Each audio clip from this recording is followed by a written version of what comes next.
on the agenda. Some of those are in public excluded. So, I'm going to need your cooperation to get through this as efficiently and as effectively as we can. Start with the karakia. Whakataka tahau ki te uru, whakataka tahau ki te tonga, kia makina kina ki uta, kia mataratara ki tai, he hiaka ana te atakura, he tio, he huka, he hauhu, ti hei Māori. Right, start with apologies. Doesn't look like we've got any. We've got Councillor Wolf online. Morning, Simon. Conflict of interest declarations from councillors. There are none. Thank you very much. Public participation. We've got a reasonable number of people presenting today on a variety of topics. The approach for those of you who are in the room who are online who are going to us today is 5 minutes. Bell generally at 4, and then we'll take questions from councillors if there are any, and then we'll move on to the next speaker. So I've got an order list here, and that starts with you, Wesley.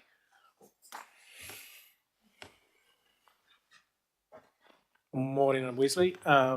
You've been through this a number of times, so you just press the button in front of you.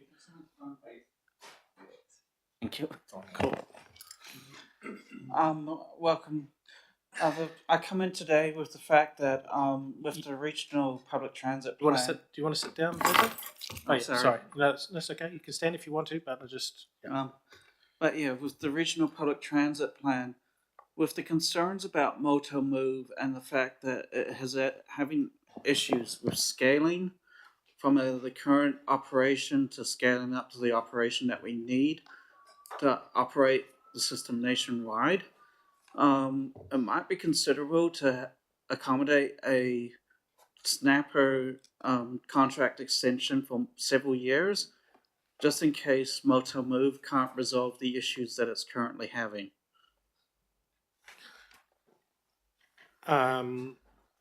Wesley, were you in a meeting yesterday with Snapper and the Regional Council? Because it sounds like you were on the outside of that meeting. No, I was not, but I as you know, I'm fresh off of launching Community Connect. Okay. So, look, all I can do, Wesley, is assure you that we're aware of the issue with Motu Move. And we are having the types of discussions that you have indicated. We need to be sure, as the public transport provider, that we have a system of payment that we can move from seamlessly from Snapper to Motu Move, and if that, and we're exploring the possibility of extending Snapper if we have to. Yeah, because that's the common sense solution to do, given the issues that are known at this time. Excellent. Thank you. Cheers. You're welcome. Thank you, Wesley. Right, John Morrison. Morning, John. How are you? You're talking on the local water done well? Yes, good morning. Good morning, councillors. My name is John Morrison. I worked from 1975 to 2008 as a professional water engineer with the Wellington Regional Water Board, which became part of the GW Water Supply Group. And it's interesting to be back here again. I'm pleased that GW is intended to join the 4 cities to form a new water entity. So this regional approach is the only sensible way forward. I want to comment, however, on the supporting information, excuse me.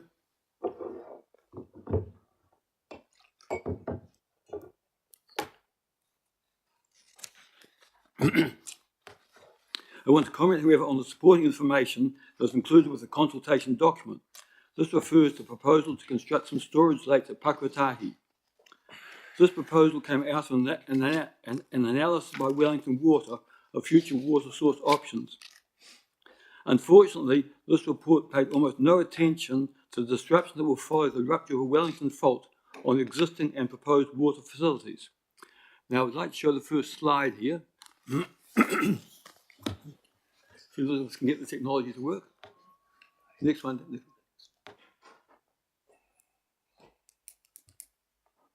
you make that full screen?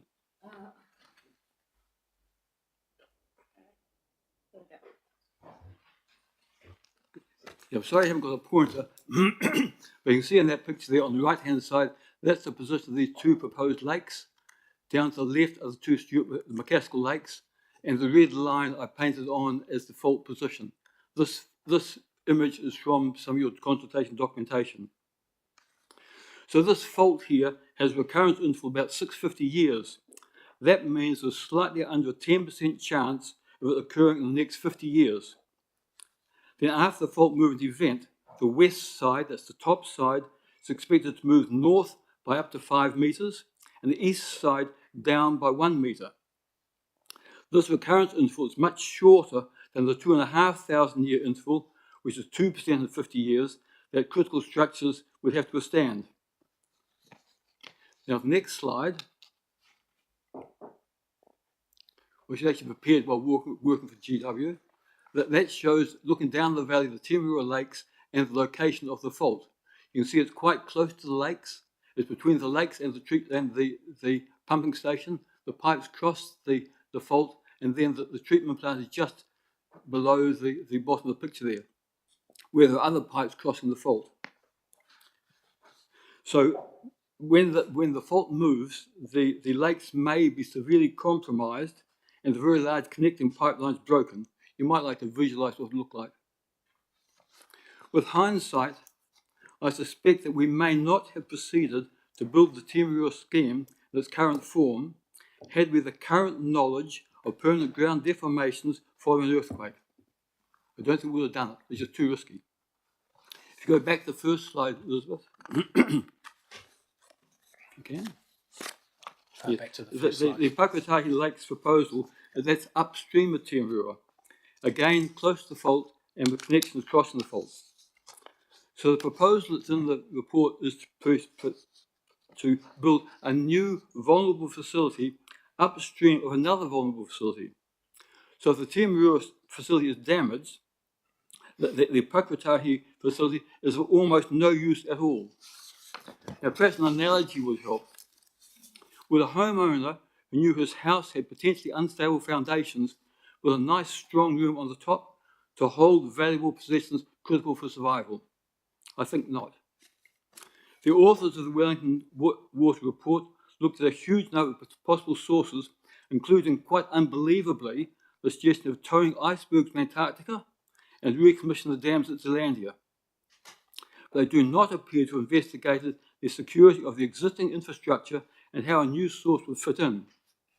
The report, however, did acknowledge that the Pakatahi proposal does not score very highly on security, though they recommend it as the best option. However, there is a location of a new secure water source on the west side of the fault. This is a proposal for a dam and water treatment plant on the Whakatiki River. The land was purchased for water supply purposes about 100 years ago. And move forward 2 slides, please, Elizabeth.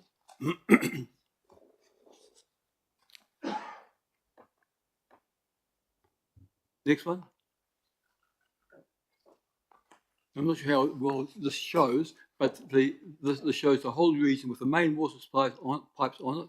I've coloured in there, I prepared this slide some years ago, the more secure pipelines are in green, the slightly dubious in yellow, and in red.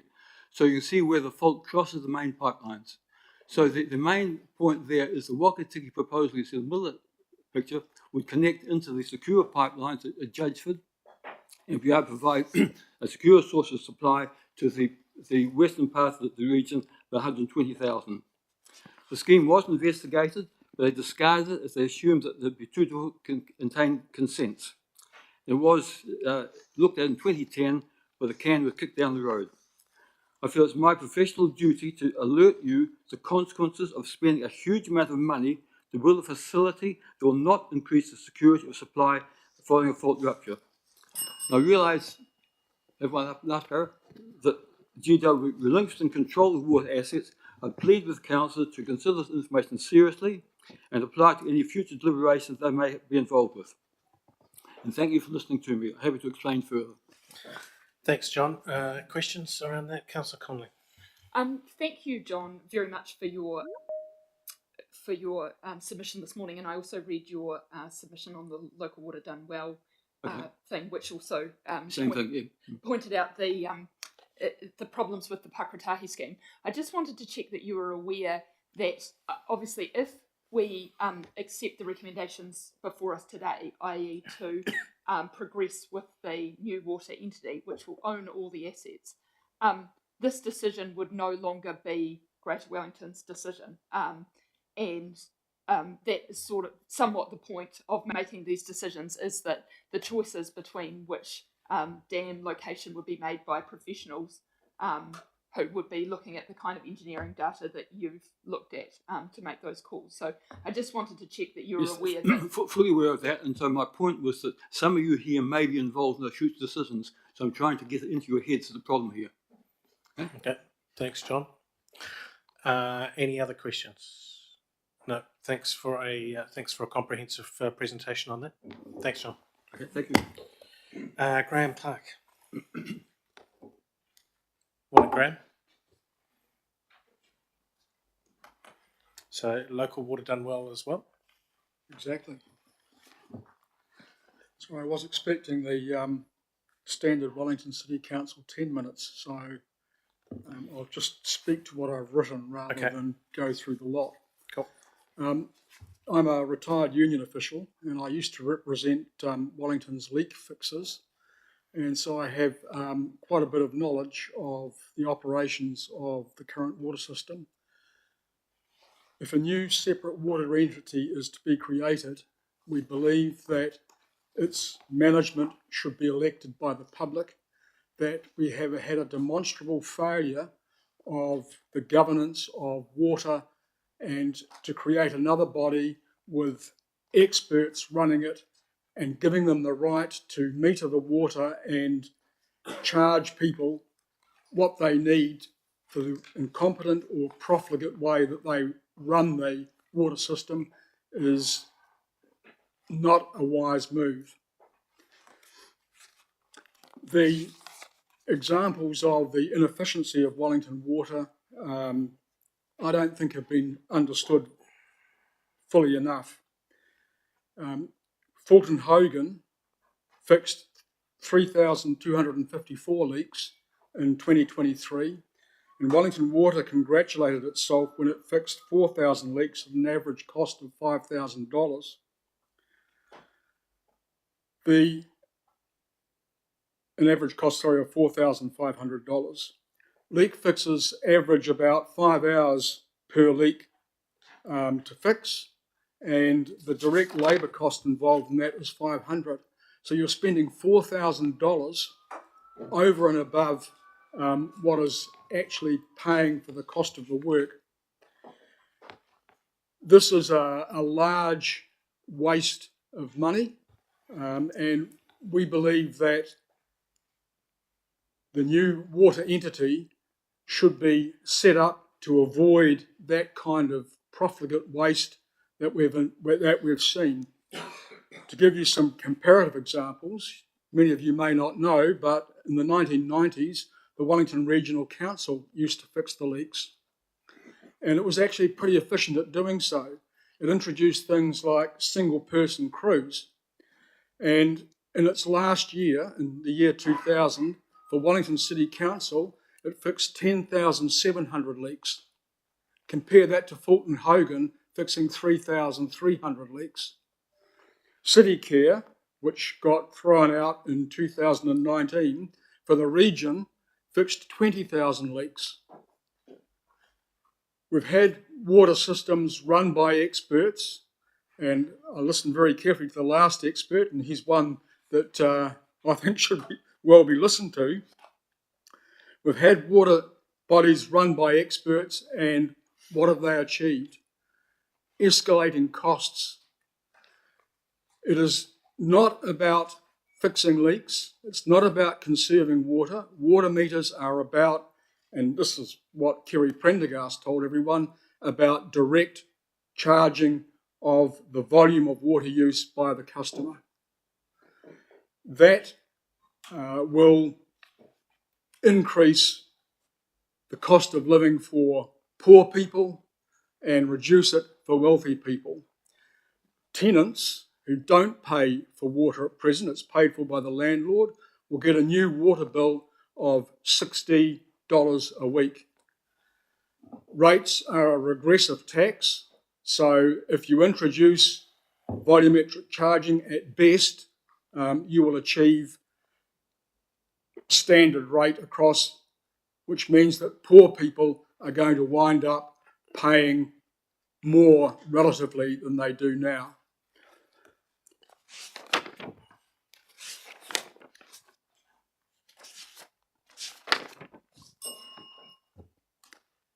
Everyone must have water. There's only one set of pipes. It supplies a monopoly. The so-called experts who are to be put on the board of the water entity will be able to set the price at a level that covers either their demonstrated incompetence or profligacy. What we believe should happen is, instead of that, we should have a directly elected board running the water entity so that it's transparent and so that you get innovative and fresh ideas coming through, not ones that are going down the same neoliberal track. I liken what is being proposed about water meters and the rest of it as the neoliberal wet dream, turning the working class into the great unwashed to the benefit of the moneyed and landlord classes. We urge the Regional Council not to do that. Thanks, Graham. Questions, councillors? No? Okay, thank you, Graham. Cheers. Neil Deans. Kia ora tātou. My name's Neil Deans. I am a spokesperson for Te Hononga, the Wellington Catchments Collective, which represents some 40 catchment-based groups in the Wellington metropolitan area. It's important, and I'm also joined today by fellow members of the committee of Te Hononga, Pat Van Berkel and Warwick Lyon, and I think Pat is going to speak on his own account as a former Whaitua member. We're referring, of course, today to the PC1 decision in front of the council to be made today, and on which there's been some media comment, including from Te Hononga. I think the key point I'm trying to make is that the constituent groups involved in Te Hononga have been involved in the process that has led to PC1, in some cases for more than a decade. And we're keen to see it through, given its advanced state. And it's very important, therefore, that I guess we're disappointed to be here to encourage you to continue and complete that plan. I'll speak a little bit to that, particularly because of all the effort that's gone in from the community, from iwi, from industry and others to that process. And as a person that's been involved in the development of the national direction and policy, as well as supporting that technically, I'm very keen to ensure that practical, pragmatic, and both environmentally and economically defensible decisions are made. And I think the PC1, it's not perfect, but it is something that's been widely consulted upon, and it really needs to be advanced as quickly as possible. The key point is that decisions really must be made on the law as it stands. It's very difficult to make decisions when the law keeps changing. However, the obligation of the Regional Council is to make those decisions. And the key point here is that what PC1 is seeking to do is to arrest decline and to set a trajectory of improvement. At that point, time becomes your friend rather than your enemy. But until we get to the trajectory of improvement, we're only going to see further decline, and actions need to be taken now to do that. Of the options that you have in front of you, we would urge you that to withdraw sends entirely the wrong message, and indeed it suggests that you're going to abrogate your very clear statutory function. To pause does suggest a lack of courage of your convictions. Well, I will say and acknowledge, having read the staff report, that there are some matters that obviously are not working. Issues to do with financial contributions and regarding impervious surfaces do need to be addressed. They could themselves be a subject of a variation in their own right without pausing the entire PC1. And I think that would be a solution to address those kinds of issues. We recommend that the council does not pause PC1, that it carries on. If the government were to make further changes, and I have scrutinised the government's proposals in some detail, and I think that what they are saying there, if I understand what they are saying, is that they don't want no consideration to be given to the costs and who bears the costs of these changes. And it's my contention that the council has done a good job to engage with those that are affected by those costs, and those challenges have been addressed through the plan.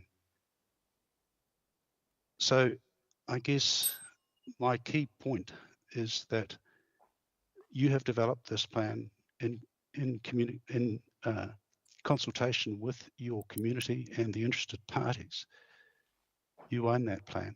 Deliver on it, please. Thank you. I'm happy to answer questions. Okay, questions, councillors? Okay, question from me, Neil. This is a space that's moving very, very quickly for all of us. So so the question I'm going to ask is not necessarily captured in the papers that you've received.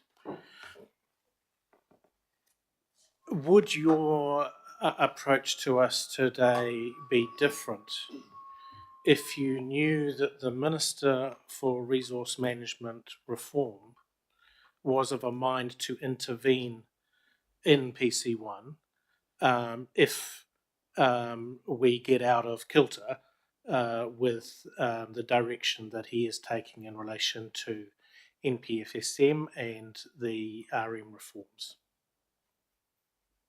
That, of course, is a hypothetical question, and I'm not going to give you a hypothetical answer.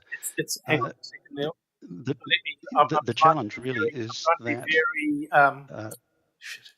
Sorry, you're not finished. Neil. It's not a hypothetical question. It's actually, I've been careful in how I've framed it, but it's the situation that we're in. No, I understand the situation you're in, and I'm not trying to belittle you in it. It's a challenge that everyone, I think, in regional councils are facing in one way or another at the moment. The issue, though, is for your community that you are representing here, and we are seeking to advance a fairly broadly based assessment of what you've achieved. You still have to deliver on the results of whatever the government's views are in this space. And it's really important that as best you do the best you can, and that's the reason that we're here today. We understand the constraints you're operating under. On the other hand, the question that has to be asked, I guess, back to the government is, given all the work that's gone into this and all of the assessments and economic evaluations and otherwise, there's been a difficult compromise achieved in what's proposed in PC1. It acknowledges there are challenges to address. It's not going to fix all of the problems, but it is seeking to attempt to do that. And the council needs a regional planning regime within which it can make those decisions. Otherwise, it's a series of ad hoc individual decisions. So the planning process is vital to securing the outcome that we're all seeking. And I'm not going to speak for the government. They are seeking to, as they put it, rebalance this. I think they are seeking careful evaluation of the economic costs and who bears them. But I believe the council has done that. And if there are specific issues that need to be addressed in that process, there is recourse available to the government to do that. And I'm not talking about stopping it themselves, because if they stop it, they then have to own the outcome, and that will lead to further delay. and uncertainty of investment. And we just heard from several other speakers this morning about local waters done well, which is going to be a huge issue for the Greater Wellington metropolitan area, particularly as to how and where and who's going to pay for all of that. But that requires the framework of PC1 to be able to deliver within that. Otherwise, they don't know how to do the specs for it. And I've been involved in these sorts of infrastructure projects nationally. So it's a long-winded answer, sorry. No, thanks, Nick. Further questions? No other questions. Thanks for your time this morning, Neil. Much appreciated. Thank you very much. And I wish you well in your decision, and I hope we can support you for making the right one. Thank you. Next up, Pat, I see you online as well. In your hands, Pat. Tēnā koutou Mayor and councillors. My name is Pat Van Berkel and I was on the Te Whanganui Atara Whaitua Committee during its existence from 2018 to 2021. I'm also part of Te Hononga, the Wellington Catchments Collective, and I'm with Friends of the Hutt River. It is usually a pleasure to speak to you, but I can't believe that I am impelled to speak to you on this occasion. After huge efforts by the Whaitua committees to produce our recommendations on freshwater improvement across the Wellington region, we are now facing a possible halt in implementing the changes. Council accepted the recommendations of the Whaitua committees with good reason. They reflect the wish of the community to have clean water and functioning infrastructure. We don't want dying coastlines, polluted waterways, including sewage, loss of wetlands, soil loss, leaking drinking water, sediment in streams, damaged aquifers, etc. We don't want them. Our Three Waters network infrastructure needs to be upgraded and buildings and roads need to be developed in a way that water quality is maintained. Development of infrastructure can be costly, and that is why the Whaitua recommendations seek that infrastructure work be spread over a long time span. The Whaitua Committee's recommendations are in line with government's wish to build infrastructure and have economic growth. So why this about turn by Greater Wellington? It is doubly puzzling when taking into account the order paper of the council meeting of 5th of December last year. Clause 8 of item 6 states there is no legal requirement for the council to stop or pause PC1 or RPS change 1. And clause 11 notes that council must make a decision on the freshwater hearings panel recommendations on PC1 within 2 years of the date of notification, meaning that the decisions must be made by the 30th of October. So there is no legal requirement to stop or pause, and seeing how October is so close, a pause is equivalent to a stop. So we should in fact get a hurry along.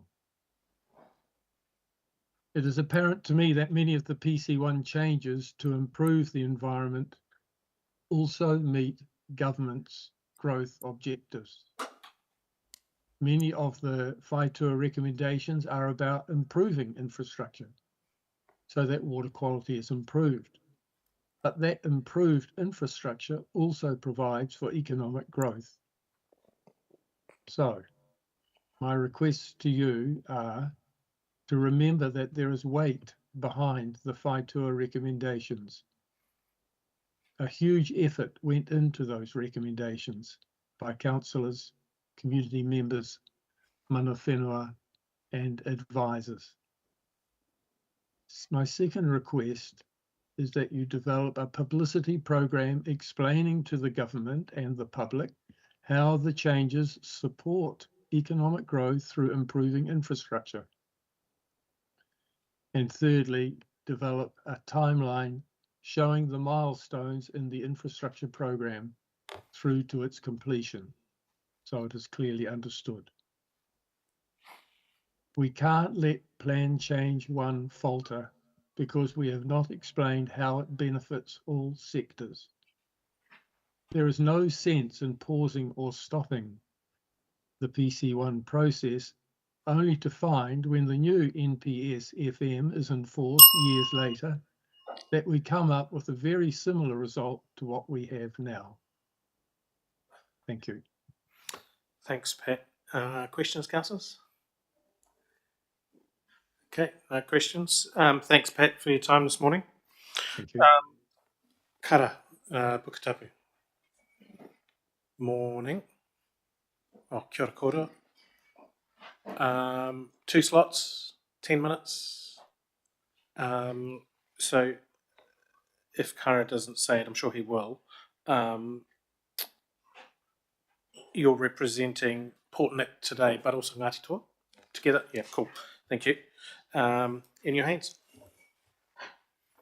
Kia ora mai tātou, ngamihi kauna rā kia tātou katoa. Tēnā rā kia koe te tia mano te puari nei. Ko Kara Puketapu dentist tōku ingoa, ko hau te tumu whakarai mo Taranaki whānui ki te upo tika. Tēnā rā tātou e te komiti, ko Amy Ray Bishop tōku ingoa, ko hau te kai whakahaere te manatai o te Runga Ngāotua. And this is Robert McLean, our principal advisor. Morena, Robert. We're going to do a tag team Cool. today. And I think the tag team reflects the nature of the relationship that we've had with respect to the Whaitua process that we've all been involved in. And this morning I was reminded by Amy that her sister is Naomi, who I worked alongside when I was at Wellington Water on the Te Awarua Porirua Whaitua, and then also on Te Whaitua o Te Whanganui Atara. And I also want to acknowledge Whaia Hikitea for your work and contribution and effort. And I think yourself and Quentin were at the time not councillors, but ordinary members of the Whaitua Committee, and now councillors on this regional council. So I just want to acknowledge both of you and the contribution and the effort that you have both made in that process alongside all of us, and the work that you've done to progress this kaupapa as councillors. I must say it's probably quite a significant moment that both Taranaki Whānui and Ngāti Toa sit here together on this kaupapa. And if there's anything that binds us together, it's our connection to our waters, it's our connection to our whenua, and it's our deep sense of obligation to our tupuna, those who have passed, and to our mokopuna, those who have yet to see the light of this world. And before I get into our kōrero, I want to acknowledge the difficulty and the tensions that exist around the nature of this decision that you are required to make today. And I just also want to note that you are not alone in the fact that you have to navigate these decisions where you've got a government who are setting things in a particular way and in a particular direction, which are inconsistent with your own virtues, values, and directions as an organisation. As iwi, we face it on a daily basis. So in that vein, we are not alone. We've worked alongside the Greater Wellington Regional Council for decades to effect our kaitiaki responsibilities to uphold the mauri of our wai. Through our contribution to the Whaitua implementation programs and the development of Plan Change 1 and participation in hearings, we have consistently advocated for freshwater outcomes that honour te mano, te wai, te mauri o te wai, to protect taonga species and to enable our communities, all of our communities, to thrive.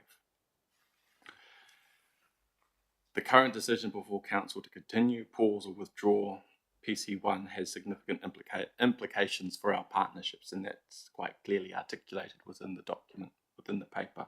But it also has an implication on the health of our fresh water and the integrity of our collective work.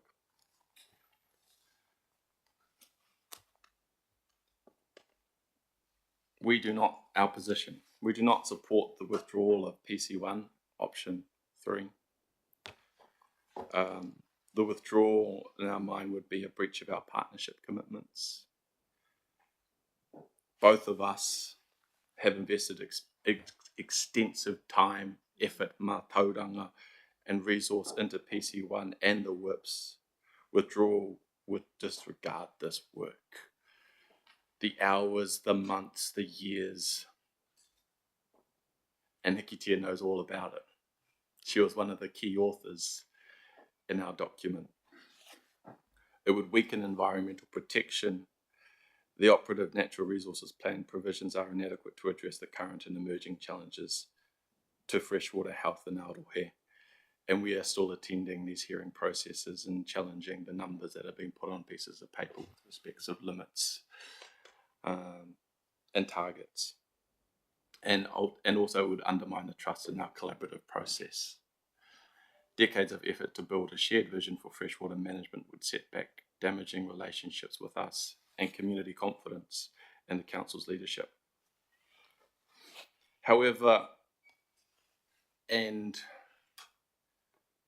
this is not to be seen in any way a capitulation on our view and our standing as kaitiaki, but rather a reflection of the realities that are currently before us and ensuring that we find a pragmatic way forward that ensures our position as mana whenua, but also recognises the challenges that Council need to navigate. So, in the consideration of everything, we support a strategic pause of Plan Change 1 with conditions. We recognise the need to align the national direction, but this must not be an excuse for delay. We do not want delay. This is not an excuse for inaction. We do not want action to stop. And we do not want a weakening of commitments. Therefore, we support a pause that meets the following conditions. We want time-bound commitments from Council, and that the pause must be tied to specific milestones, including the gazettal of the new MPS FM, and clear timeframes for reinitiating hearings or plan change work. We want to uphold or ensure that this pause upholds the retention of the integrity of the process, and that the core intent and provisions of PC1 that reflect our values, Te Mana o Te Wai, and the WIP recommendations must be preserved and strengthened, not diluted in any future variation or plan change process. We understand that if option 2 was to go forward, that there would be that there would be a need for a variation. Our expectation is that we must be an active partner in the co-designing of what that variation might look like, and developing any variation and addressing consenting and implementation challenges. This includes shaping provisions related to stormwater financial contributions and any interim regulatory fixes. We're not letting you off the hook. Sorry, whānau. We also want transparent reporting. Council must provide regular formal updates to us on progress against national direction changes, the status of PC1, and any proposed changes to scope or content. So those are some of the conditions that we have set forward. They might be tough conditions for you to meet, but we think that a pragmatic solution, we can provide a pragmatic solution, but there are some bottom lines for us. And as I said, we've been in this game for a really, really long time and sweated through numerous meetings and documents to ensure that we're moving in the right direction. With option 1, and I've heard Neil and Pat, and Pat I acknowledge in particular, who is also a fellow Whaitua committee member alongside us, and I hear the passion and I hear the strength of his conviction towards option 1, and I support his conviction to that as well, and I understand his position. But I also see that going through with option 1 presents a level of risk in progressing hearings ahead of final national direction.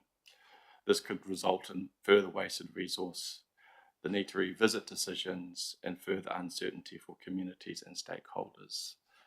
In some ways, from my perspective, option one has the ability to take the control out of our hands, whereas option two, in my mind, with the strategic pause, has the ability to keep the control within our hands.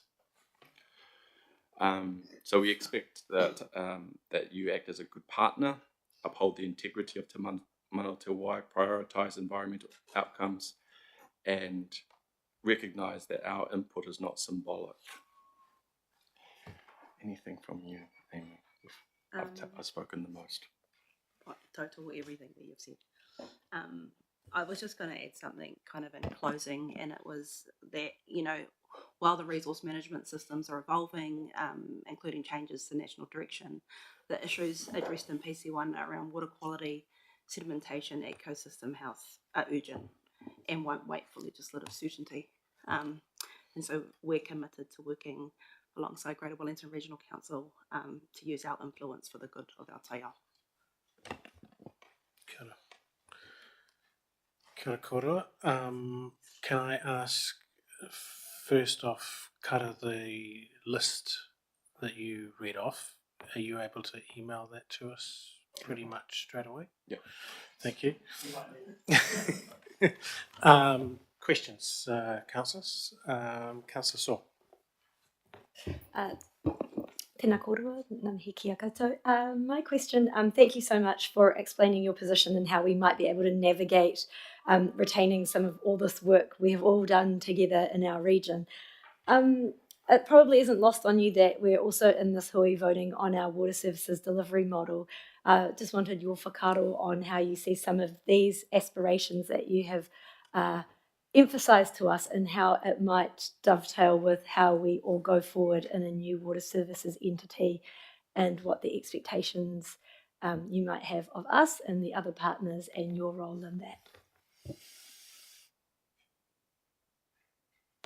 That's a loaded question. I'll also preface this by saying that I currently sit alongside Rawiri on the AOG with respect to this work, and I also sit on the Wellington Water Committee alongside Ros, Councillor Connolly. So I guess I come to that. I come to my view with quite a informed perspective, and a perspective that's probably more informed than most others. My view of where we've got to is that this is what is needed for our region, that we need to take a collective approach to and a reframed approach for how we currently manage our water assets. I think it's quite hard to call them assets. The reality is that the majority of them are liabilities. And they have suffered significant underinvestment, and the recent reports that have come out from the Infrastructure Commission also highlight the significant underinvestment across the maintenance of our assets across the whole country, and our ranking in the OECD is, I think, second to bottom, fourth to bottom. So we do have some significant challenges. We've got a huge network and a small population. If we think that we can manage these huge networks via small little imaginary boundaries that don't actually take into consideration the wider context and the wider environment that we operate within, then I think we'll just continue to get what we've always got, and that's an inefficient water network. My view is that we need to take a much more holistic approach, and the view that Taranaki Whānui brings to that is that all of our water is interconnected. It all comes from those lakes that John just mentioned before, the lakes, our aquifer, and out at Orongorongo. It's all a part of an interconnected system. And I've always been clear that, yes, we have an interest in the pipes and ensuring that our pipes are transporting our wai efficiently, but ultimately, from our Taranaki Whānui perspective, our sense of care and duty is about ensuring te mana o te wai, that the mana and the mode of the wai that flows through those pipes is its integrity is upheld. As a city, as a region, we stare down the barrel of water shortages on a regular basis. I don't like the fact that if we were to have another shortage, we would have to have another discussion about taking more water out of the Orongorongo catchment and the impacts, and on the basis that we don't even know what the ecological impacts that would mean on the Orongorongo catchment. So we need capable, competent, accountable board that governs and provides oversight for our wai and our infrastructure, and mana whenua must be partners in that process and in that governance framework.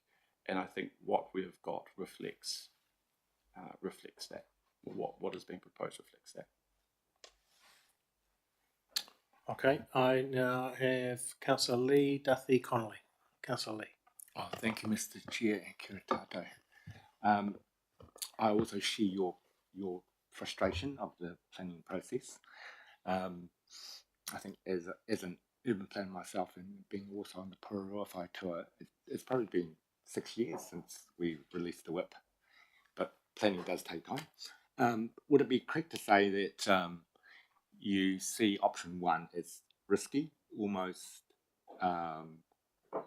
somewhat irresponsible in terms of getting things across the line, and that option three is somewhat of an overreaction and excessive, and that the most pragmatic way ahead is an option two with conditions, because then it allows for, well, it actually allows for almost everyone else to catch up with our process. So I think we are ahead of the pack in terms of freshwater management. I think option one represents probably the right and honourable position to hold and the principled decision. But my concern about that is that it takes things out of our control. And when we're talking about the integrity of our wai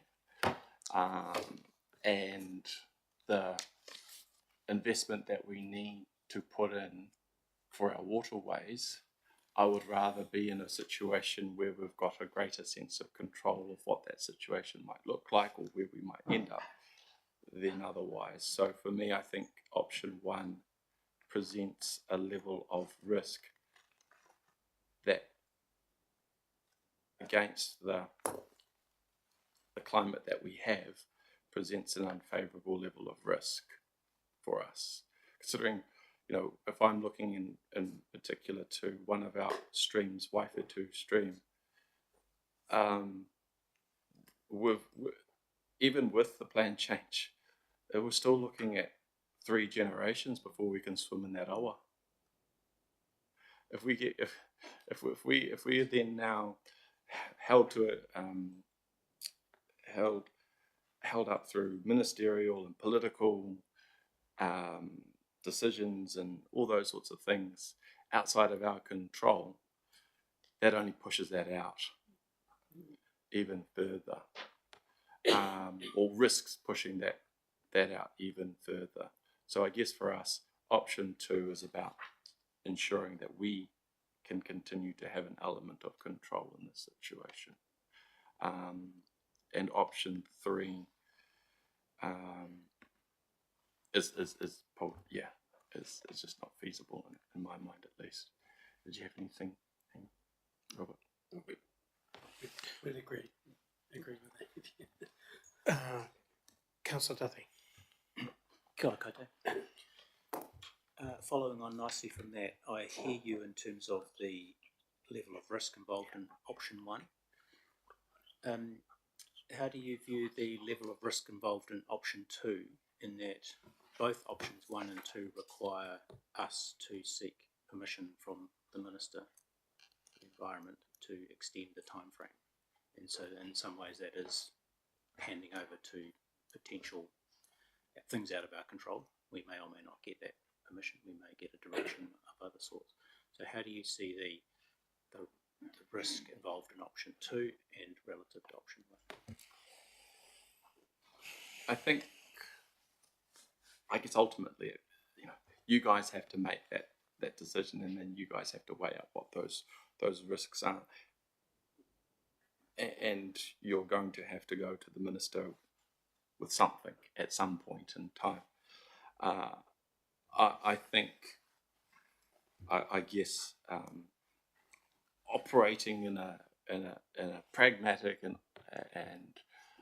rules-based system that sees rational thinking as something to be recognised and held up. Although we've seen around the world that those things don't really matter anymore. I think that that the minister, as it was noted in your paper, and is noted by your officers, that seeking the pause from the minister wouldn't be too difficult of a task. Okay, thank you. Councillor Connolly. Thank you for coming in, and I always find your input really food for thought. And nothing's been more so than this conversation this morning, which I've ummed and ahed about what to do for quite some time, and like many of my colleagues, didn't sleep very well last night thinking about it. But I am just a little bit unclear about the risks you perceive around option 2. So very much in the same vein as the previous two questioners. You said that you didn't want option 2 to be used as an excuse for us to take our foot off the gas, and you didn't want you didn't want to see us resiling from any of the commitments that we've made. But the reality is that those new freshwater management instruments may require us to take our foot off the gas, and potentially this is the best chance to deliver on the commitments that we've made. What do you? Yeah, more about the risk of option 2 and whether you crystal ball gazing. Do you see the government coming in with standards that we are not allowed to go above on? Yeah. And I also want to acknowledge Roz as well, who was also on the Whaitua Whanganui Aotearoa as well, with us as representing Upper Hutt. Yeah, this is the conundrum that we're in currently, right? We can take our foot off the gas, and it's all about that crystal ball gazing around what the minister's going to do in this current environment. And I guess what we're doing is we're saying, well, we want to reserve our position in this, because the other option for crystal ball gazing could be option 1. We go ahead, we spend millions of dollars on this process, and then the minister comes in and says, no, start over again. And then we've been re-engaged in another process with expectations built up to this, and all of a sudden it comes to nothing. And those, another counter view that we could have is the millions of dollars that would be spent on the process that then gets kiboshed by a minister could have been spent on fixing Te Wairua or Porirua or Waifatu Stream. So, but we don't, these are all things that you get to sort of think on and hypothesize on in hindsight, right? And so also crystal ball gazing, you don't know what a minister might do with respect of the decisions that councils make. They're quite, they seem quite gregarious at the moment and bold. But I guess what we're trying to do is reserve our position in the things that we want to achieve. We want to be included in that dialogue. We want to be included in those conversations. And heck, if it means that we need to be included in the conversations with the ministers, we're happy to turn up to those conversations and have those direct conversations with the ministers about these things. But I guess also we don't want to be in a situation where we go down plan change 1 and then all of a sudden all that energy just gets thrown away. So this is a hard tension to work with, and I don't envy you at all in the decision that you need to make. Okay. Thanks for coming in this morning. Good discussion. I think you left with us a few things to think about. If you could send us those caveats that you'd identified, that would be useful. Thanks. Stu Farrett.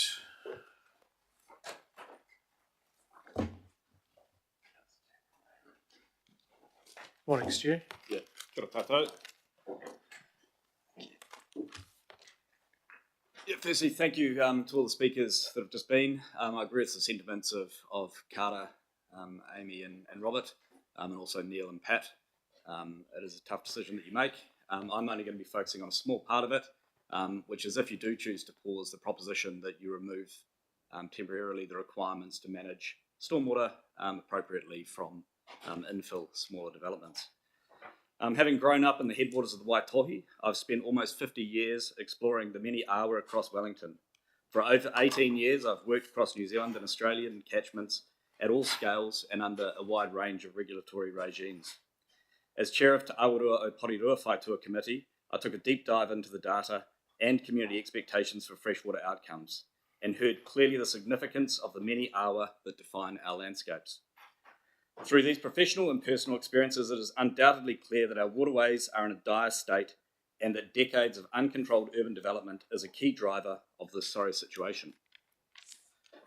It is well documented that even moderate levels of development result in direct ecological impacts, with any imperviousness over around about 10%, causing a rapid loss in biodiversity. This is due to not only chemical contaminants, but also changes in flow rates and volumes and fluctuating temperature. Without appropriate stormwater management, we see persistent erosion and scour, incised channels, and denuded biodiversity. Ultimately, our once abundant freshwater streams become polluted and neglected stormwater drains. This is now the case for awa such as the Waifetu, Black Creek, Kinipuru, both the main stem and iti, Kaiwharawhara, Kumatoto, and Owhero, just to name a few, which are all a sorry roll of shame from existing development. Other piped awa, such as Urukahika, Waimapihi, and Waitangi, provide an even more stark example of the historical mismanagement. Plan Change 1 was intended to reverse this downward trajectory of stream health in line with community and mana whenua expectations. A key facet of this was to not only mitigate new large-scale greenfield developments, but to also ensure that the rampant proliferation of smaller-scale infill developments do not further deplete the ecological, cultural, and social value of these once flourishing awa. These infill developments are often less than the 1,000 square metres of paved surface. If you think of the case of 2 to 3 residential sections transformed into 10 to 12 townhouses. Failure to adequately mitigate stormwater runoff from these smaller developments will be a classic case of death by 1,000 cuts. A key contributor to this worsening impact is the change in the frequency, duration, and rate of stormwater during the small frequent rainfall events. Frequent flashy flows are the chronic driver of waterway instability, which reduces resilience to the less frequent larger events. This phenomena, often referred to as urban stream syndrome, is manifest as undermined roads, undermined private properties, collapsing horizontal infrastructure, and we only have to think of Bothamley Park and the massive expense in dealing with the wastewater network through there, and also the failure of engineered headwalls. There's also massive sediment loads into downstream pipe networks and our harbour receiving environments, and then the lost amenity and public green space. The economic costs of rectifying these avoidable issues are expensive, complex, and typically borne by local and regional councils and therefore ratepayers.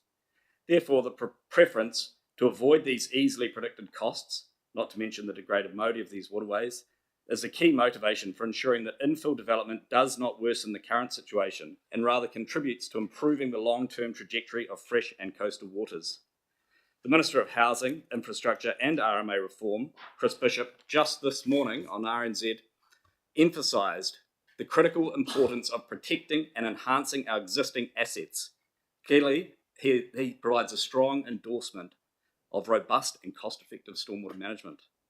The assertion that requiring small-scale infill development to provide hydrological controls as being unreasonably complex is not supported. The use of simple and increasingly low-cost solutions such as rainwater reuse, infiltration, and permeable paving is common practice elsewhere, and no more challenging than other elements of building we take for granted, such as retaining walls, private wastewater pumps, and ensuite bathrooms. Support by way of industry outreach, capacity building, and guidance can be easily implemented and resolve the current uncertainty and technical challenges that the development industry appear to be facing. Cost efficiencies through smart practice and design are easily achieved, and a fear of change cannot be seen as justification to not do things better. Therefore, whether it is decided to pause PC1 or not, the decision about removing the need to appropriately manage infill development must be carefully considered and understood. Do we seriously want to permit ongoing development, even if just for the next few years, to further degrade our once abundant urban awa and transfer the economic costs of the well understood impacts to councils across the region? The past would tell us that this is not a wise move to make on so many levels. Thank you very much. Excellent. Thanks, Stu. Any questions from councillors? Councillor Saw. I just picked up your point. Just wanted to connect the point you made around that stormwater management for the infill development, and one of the previous speakers who was talking about Kara, who was speaking about the potential for future drought and having to drain other catchments.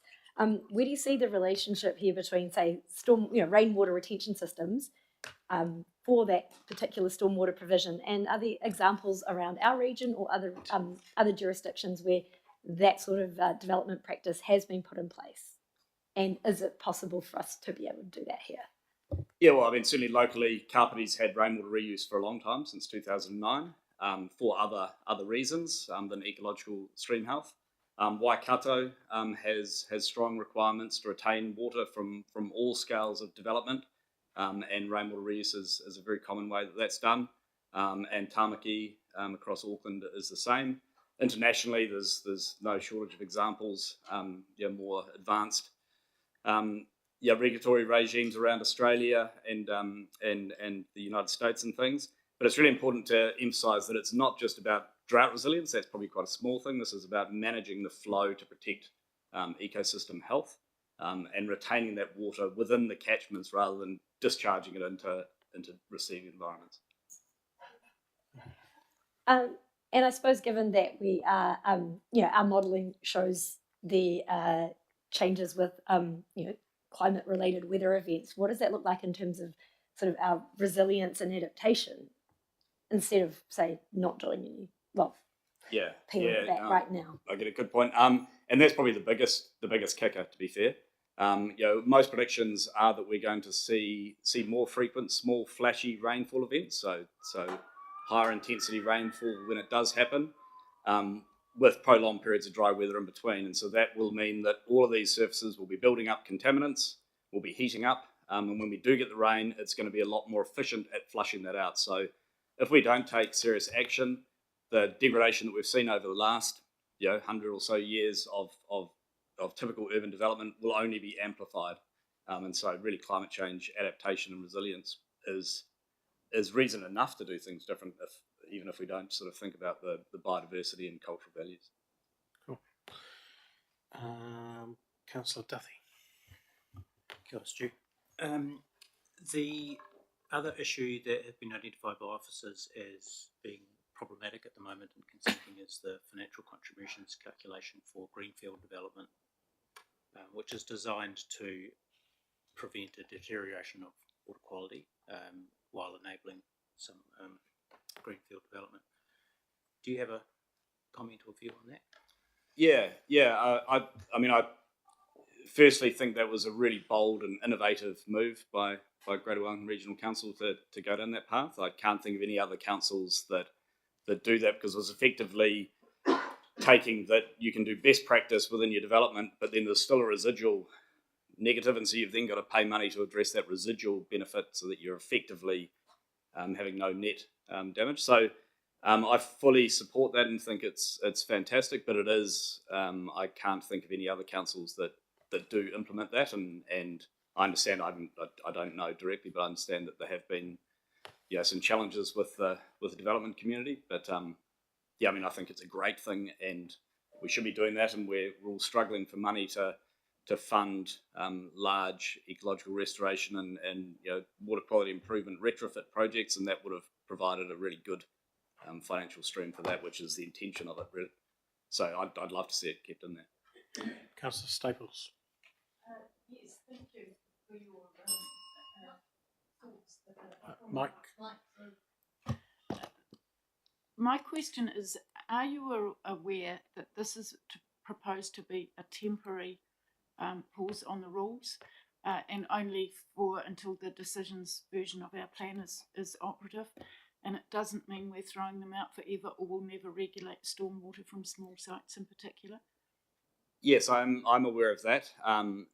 History would tell us that often when we take things out, it's a lot harder to get them back in, and it gives a bit of a justification for not bringing them back in because you did, sort of extract them.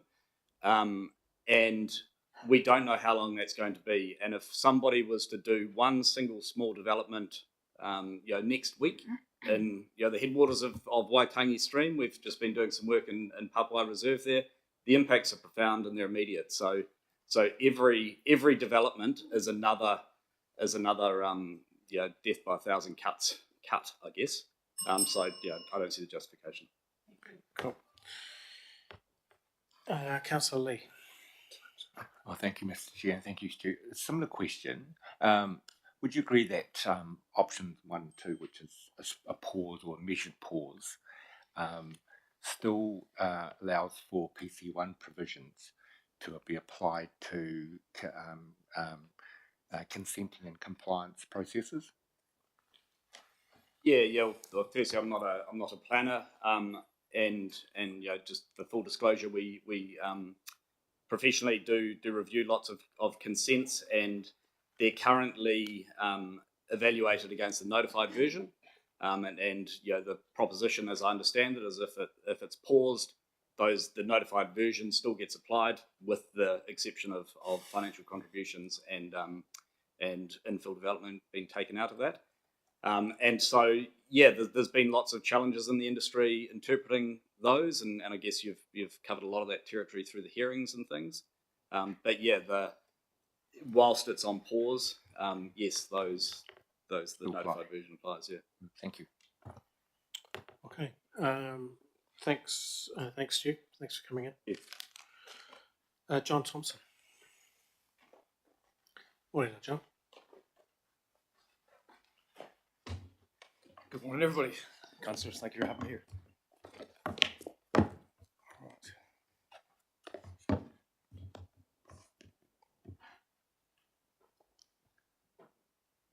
All right. So, John Thompson. And I'm speaking this morning on behalf of my company, Parkville Road Limited.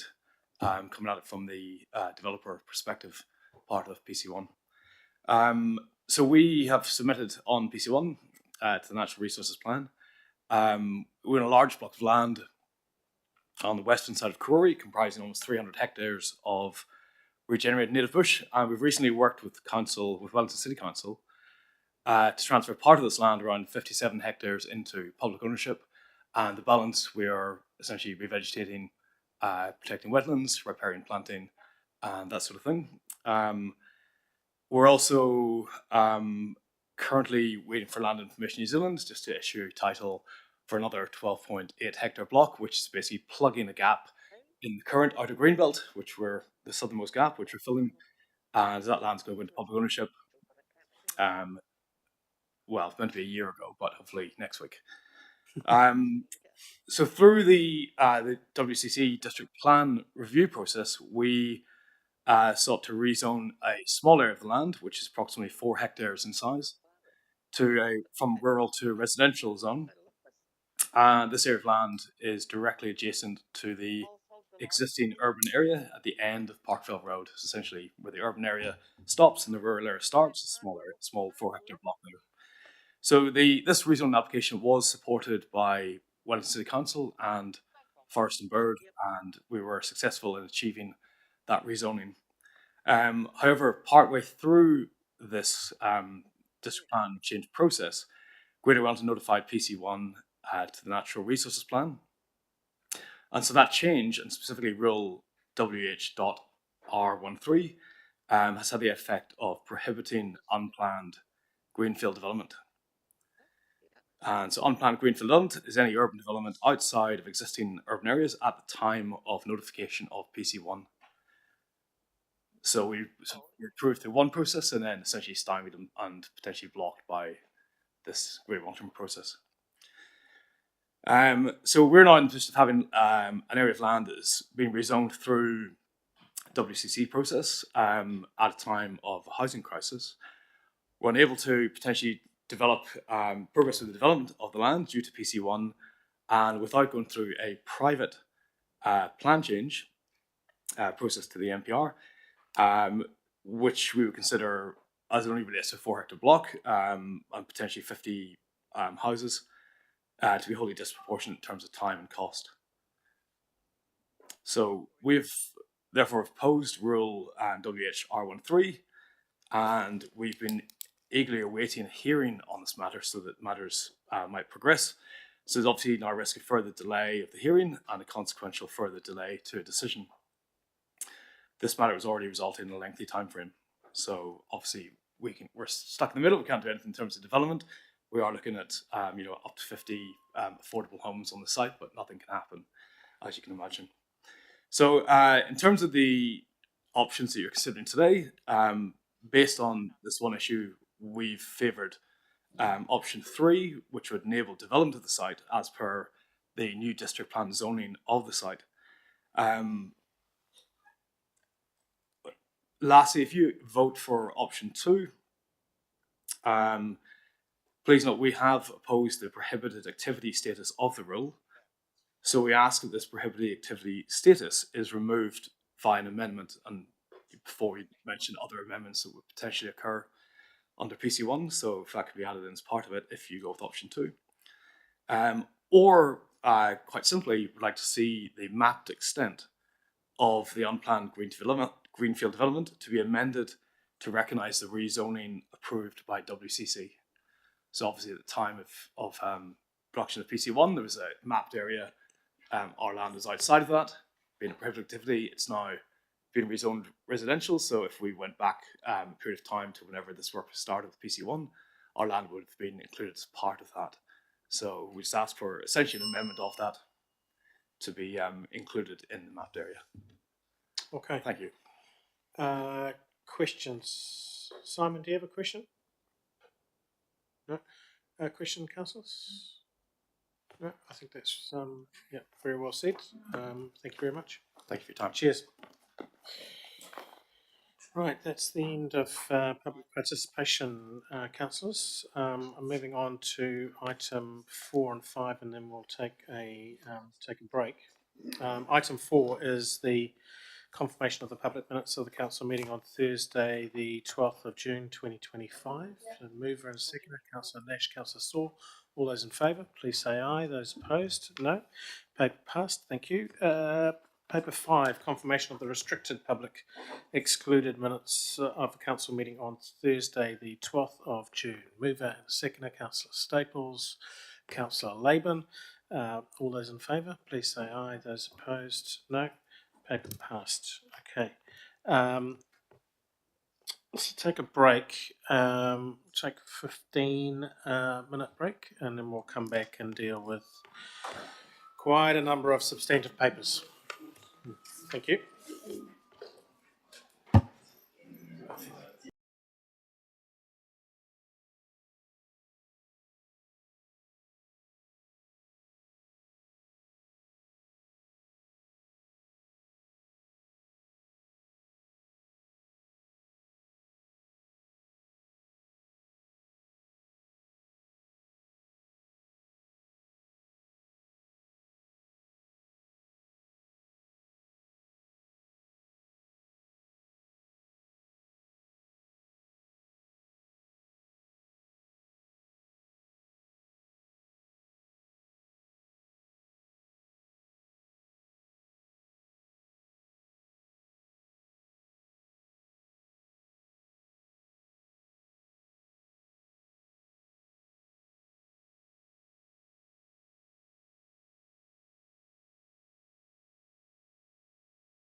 Right.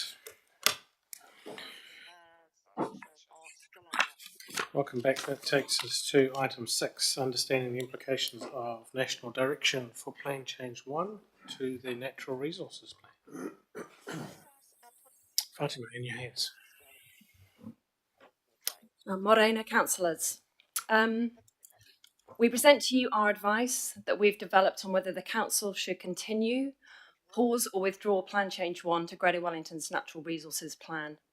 This has been based on the consultation that the government has initiated on the national direction for freshwater on the 29th of May.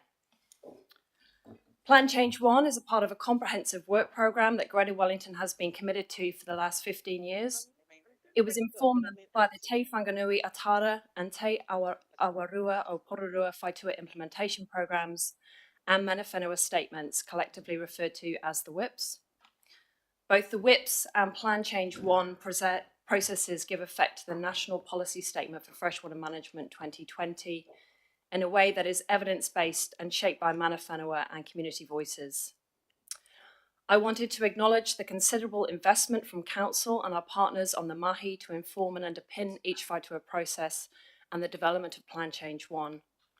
And the reason we're here today, every time the government has announced any changes to legislation and national direction, we have checked in with Council on our progress. And so this is why we're here today, to test options with you on how we can progress as the context becomes clearer. Thank you. I'll now hand over to Fatima and the team to present the paper. Okay, thanks, Leanne. Fatima. Morena koutou council, just before I start, e te kahui mana whenua o te whanganui atara raua te awarua o Porirua, Taranaki whanui, nā te taua rangatira, tēnā koutou katoa. I'm Fatima Iftika. I'm the Director for Strategy, Policy and Regulation in the Environment Group, and we're here to talk to you a bit about the options that we're presenting in terms of how we proceed with Plan Change 1. So just picking on the point that Leanne made, which is around how we have checked in with this council every time our national direction has changed or there's been some direction from the government. I just wanted to highlight a few notable times that we've checked in with the council. So in late 2023 and early 2024, the government had signaled changes to both the RMA and various national direction documents, including the NPSFM. In light of this changing landscape, in June 2024, a year ago, the Council considered options to continue NPSFM-related plan change work and decided that PC1 will progress through to the hearings phase. In October 2024, the government made changes to prohibit regional councils from publicly notifying a freshwater planning instrument to give effect to the NPSFM. Officers considered this direction and checked in with Council on annual plan investments for further plan changes in December 2025. With the consultation on a suite of national direction, including the NPSFM released on the 29th of May, we're now checking in with the Council on our next steps for PC1. Given that the proposed changes in this consultation on freshwater and forestry are likely to have significant effects on PC1 provisions. There are a few key points I would like to draw your attention to as part of our analysis in the paper. Since our discussion with you last Thursday, we have amended option 2 to pause PC1 till we have enough confidence to proceed. Initially, we had this option linked to the gazettal of the NPSFM. Given the extension of timeframes we have seen to date from the government in terms of legislative and national direction, to alleviate any risk of delay, we have changed this option to consider the regulatory direction in early 2026 and for Council to make a decision to proceed then. The gazettal of the NPSFM, and if this has either already occurred or is imminent, would be then considered as part of that decision. I also want to note that both for option 1 and option 2, as Councillor Lee noted that the notified PC1 still continues in terms of regulatory direction for the region. For option 2 and the recommendations on the variation to the current Plan Change 1, that's as part of this paper, I just want to draw your attention that this variation is only a temporary pause until the decisions version of the PC1 is operative, ideally, hopefully less than a year. This variation also has a very limited scope. It will be on the financial contributions and a condition on the rule for managing the discharge of stormwater from impervious surfaces from sites smaller than 1,000 square meters. Lastly, for both option 1 and 2, a new NPSFM will have to be implemented when it is gazetted. This is a statutory requirement. For option 1, we will have to do this after all the hearings are held, but before a decision is made by council. For option 2, we will be likely doing this before hearing stream 4 and 5 proceed.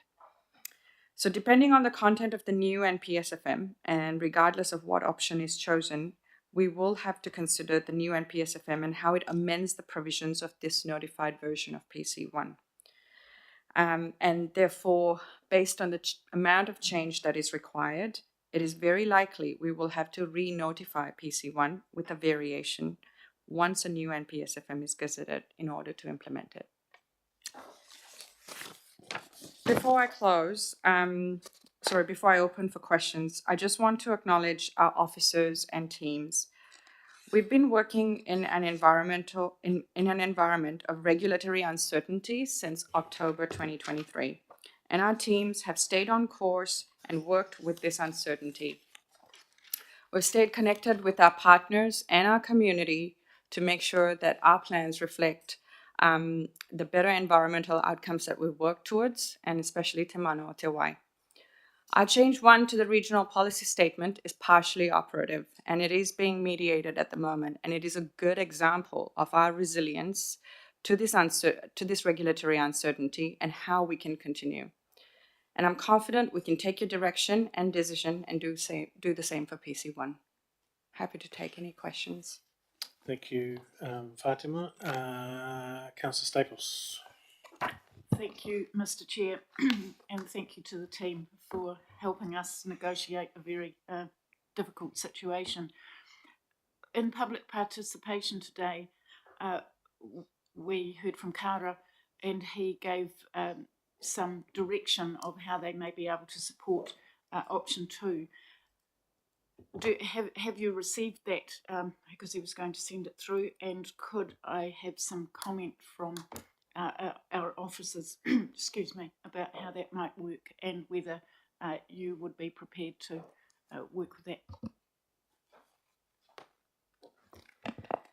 So there were a few conditions that Kara had put through. In relation to option 2, there was one that it was time bound in terms of tied to specific milestones, including the gazettal of the new NPSFM. So this is where our advice had considered that. And because there has been a delay in everything that has been introduced legislatively in terms of national direction, I think we just need to be careful about tying that pause to the gazettal of the new NPSFM, because there is a very likely possibility that that might be delayed as well. It has been signaled to early 2026. So hence why option 2 is now recommending that you consider the regulatory environment in early 2026, and the council can then make a decision whether to proceed. At that time, if there is a new NPSFM gazetted, of course, that will be part of your decision to proceed. I think the other conditions we don't really have an issue with. Yeah. Further questions? Councillor Lee. Thank you, Mr. Chair, and thank you for all the good work. I know it's a lot of work there. Would it be safe to say that option 2 is a tactical pause to and that it's probably a measured approach to allow clarity from government direction, and that even though there's a pause, the planning processes don't stop. We can still do a lot of work in the background until there is clarity from government. Thank you, Councillor Lee. Maybe I'll draw your attention to kind of where we might be legislatively in October 2025 this year versus in January in 2026. So if you sort of look forward to January 2026, we will potentially have the local water done well system in place. We would have the wastewater standards that Taumata Arawai are landing through the Water Services Bill in place. We would also have potentially the NESCF for commercial forestry gazetted, and we would likely have an NPSFM or at least an exposure draft of a document of that. When you kind of come back to October of this year, there are a few of those legislative instruments that are still in development. And likely also again by January, we might also get to see the new replacement legislation to the RMA and see where that's heading as well. Further questions, Councillor Connolly? Can I just ask about option 1 and the delay or the postponement of the hearing stream? How hard is it to meet our original timeframe? And if we go hard trying to meet that original timeframe, what are the consequences if we were to slip marginally? Like, i.e., if we weren't to request a delay, we were just to do our best to meet that timeframe, best endeavours, and if we were slightly over the deadline, what's the consequence? To answer your, through the chair, to answer your question, quite frankly, Councillor Connolly, we will not be able to meet the time frame. It is an absolute pressure for us to have to deliver within the current suggested timeframes that we've given.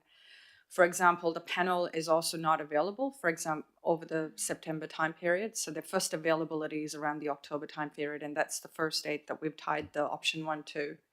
So there has been a lot of work that has needed to prepare for hearing stream 4. It would have happened in August. We would have continued with hearing stream 5 in October and potentially wrapped up at least the panel version of the plan change if we hadn't had this introduction from the National Direction consultation. So it will be an absolute challenge for us to manage that. I'm just feeling like this sort of snookers us a little bit, because I feel like, I feel like there's a question coming in. Yeah, like why? Surely when we started with PC1, we had a plan and a time frame that was going to meet the requirements. Why are we now not able to do that and looking at needing to seek an extension, which we now may not be granted given the political environment? We are only seeking the first extension. We haven't sought any extensions previously. So through the chair, to answer your question, I think when we notified the plan change 1, we understood that we had the timeframes that we did, but there has been a significant amount of technical work that was needed to consider the submissions that were coming in. That was quite large as well, and to prepare for the hearing streams that we have scheduled, particularly since November last year. So we started the hearings in November 2024, and we've sort of scheduled them to meet the freshwater planning timeframes. As we've been through the process, what we've understood is the amount of technical information needed to support our provisions and the positions in those hearings have been significant. So to do that work in time to have those hearings and to present our positions is why we had initially thought the timeframe extension was needed. So in the midst of that, we've now had the consultation for the national direction landed. And we do have to think about that when we are thinking about how we continue with plan change 1. What kind of, all going to plan, if the government was to give us the extension for option 1 to continue, what's the time? How long would we have to pause? No, not pause. How long? When would we work our way through the hearing stream? What's the kind of time frame of option 1? So we should have a decisions version to council by early 2026. Yeah, maybe mid 2026. Yeah. Councillor Duthie. Continuing on the same topic, at what point did we officers see or decide that holding hearing stream 4 in August was not feasible?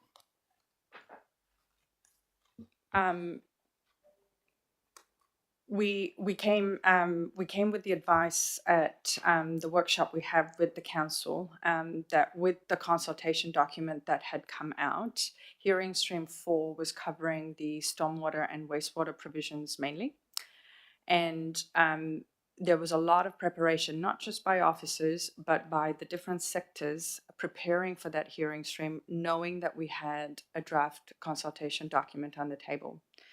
So we discussed it with the panel, and the panel, alongside our legal advice, we decided to vacate the August hearing dates so that it gives us time to consider the council decision and reinitiate the hearings.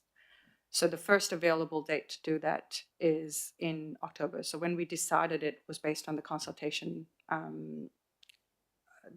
document on the national direction coming through. So after the 29th of May. And the implication of that decision to vacate August is that we can no longer meet statutory timeframes for the hearings, and therefore we need a permission for an extension. We would have been challenged to meet the statutory timeframes even with the August hearings. So hearing stream 4 was scheduled for August. Hearing stream 5 and the wrap-up hearing stream was scheduled for October. And we were working with the ministry on an extension to the freshwater planning timeframe regardless of, it's not something that's come up because of this option that we presented to you. We were working towards an extension regardless, yeah. Anything else?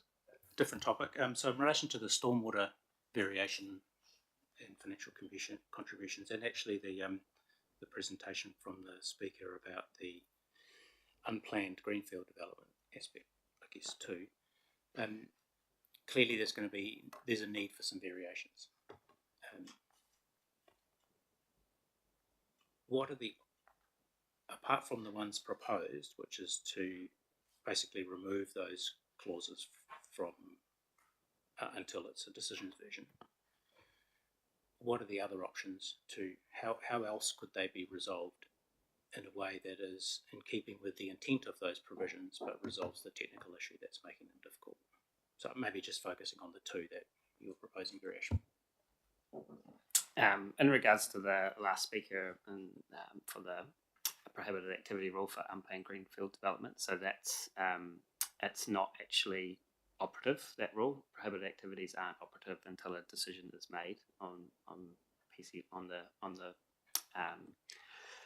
plan, and so they can apply for a consent now, and it's certainly the intent of or when we were developing the plan is that any new rezoned land would then be included in the maps when a decisions version came out. So yes, absolutely, he can apply for a consent and go through the normal process currently. In regards to the stormwater from smaller sites, yes, we haven't worked through exactly how that would work. We've got an idea. We'll obviously take Mr. Farrant's views seriously. He's a respected expert, and so we'd be happy to work with him about how we can get around those rules, as well as with our regulatory team to make sure that they're not being the rules are still easy enough to implement in the meantime. But yes, this in terms of the scope of the variation, we still think it could just be those two rules that are required.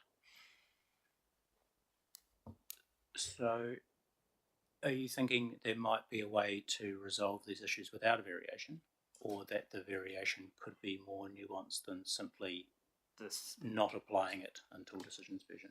Is that what? That's right. Potentially there could be nuances to it. I think the variation to pause the financial contributions, however, will continue. That is a pretty big system that we have to implement, including working with Wellington Water as well. And with the future of Wellington Water and into the new entity also being considered, it really does create a space of quite a bit of uncertainty on how we collect those financial contributions, how they go to the entity that will be doing the work.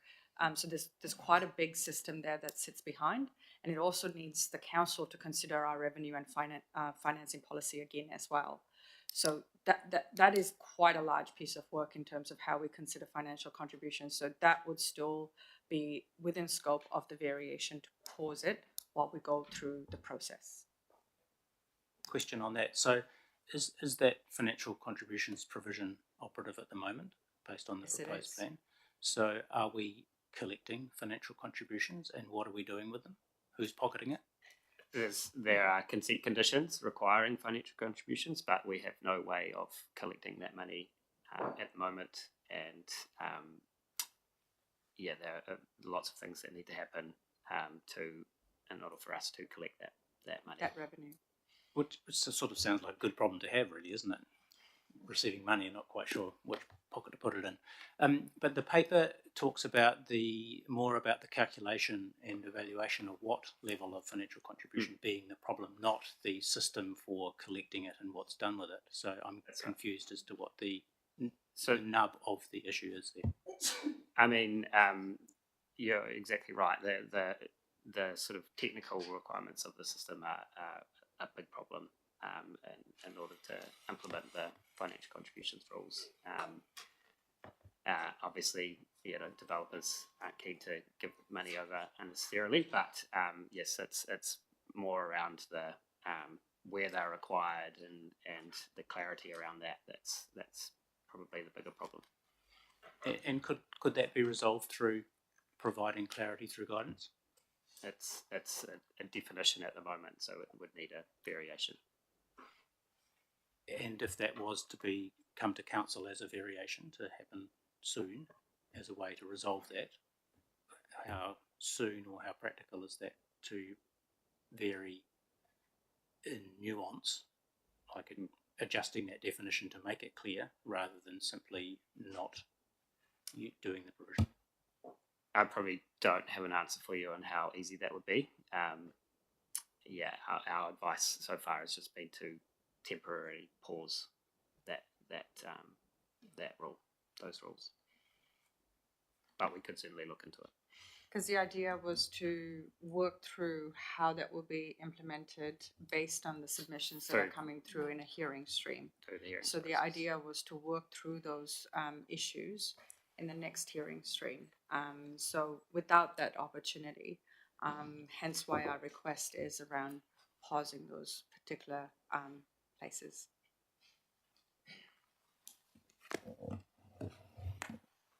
Further questions, councillors?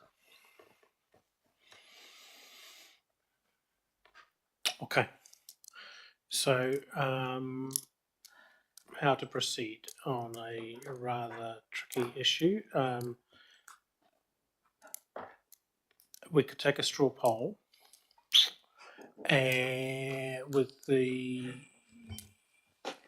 we've worked on an option that tries to reflect submissions that have been received this morning. Of course, not all the submitters will be happy because we had a sort of broad range of issues that came through, and we've got a broader range of issues to consider as a council for our communities anyway. I could put those up on the screen. They do all relate to option 2. So I suppose my first question is perhaps through a straw poll to understand whether councillors have an option for other options that they would prefer.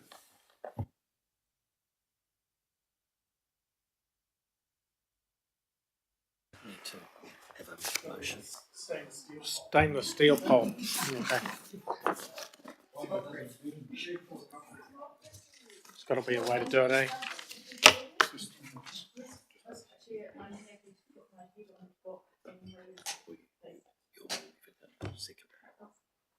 Okay, before we do that,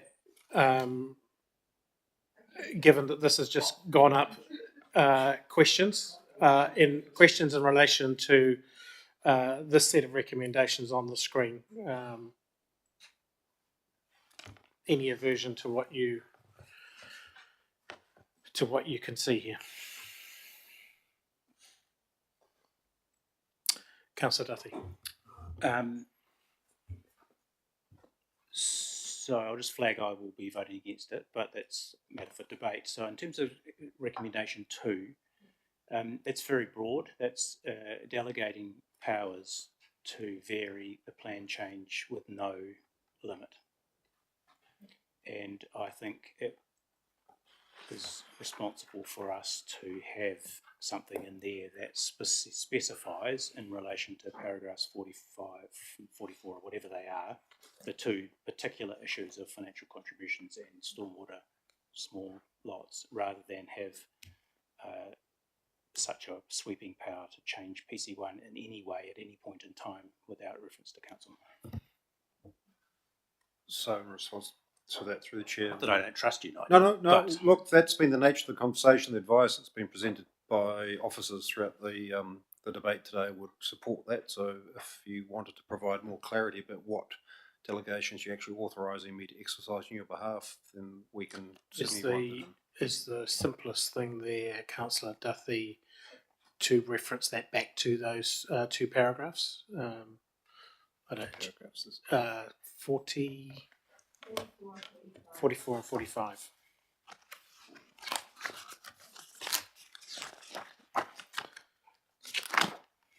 I have to say I generally prefer for recommendations to stand alone without cross-referencing, but that might be the simplest way to go today, given that they're both together, they're nearly half a page long.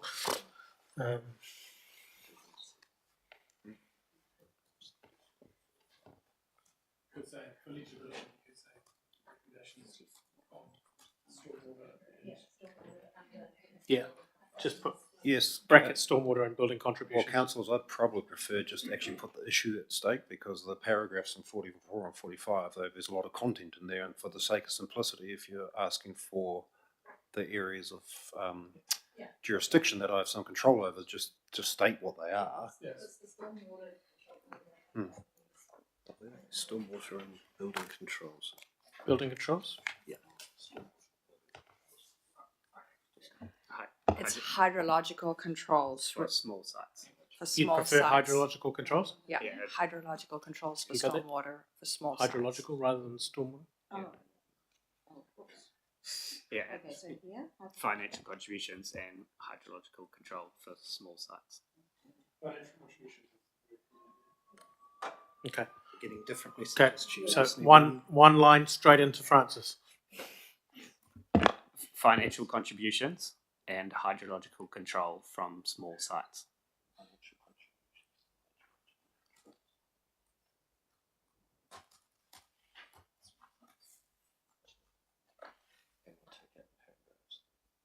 Controls from small sites.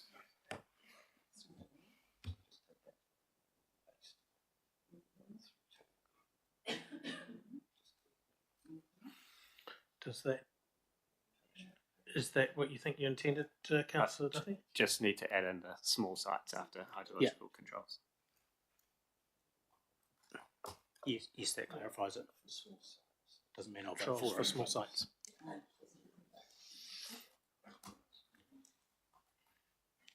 Nice. Yeah. But you're still not going to vote for it, eh? Okay, just checking. Councillor Saul?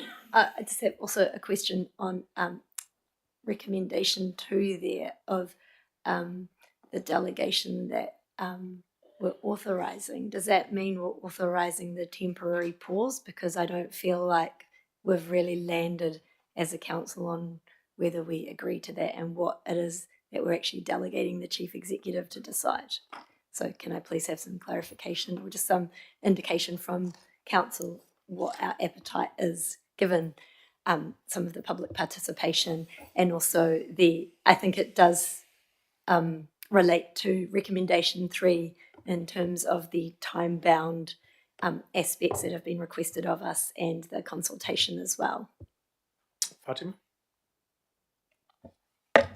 In terms of what you're delegating under section 16A, that is a variation to notify the pause on those 2 specific conditions only.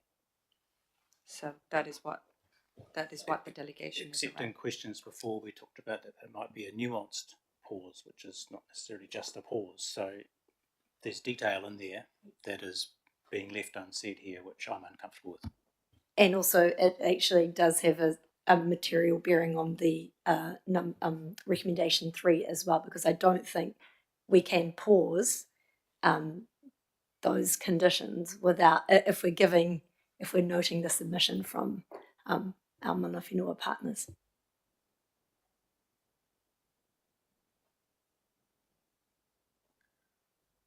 If I may, Chair, I think our mana whenua partners wanted to work on the particular provisions and how those variations will be paused. So we can see that through and working with them on those.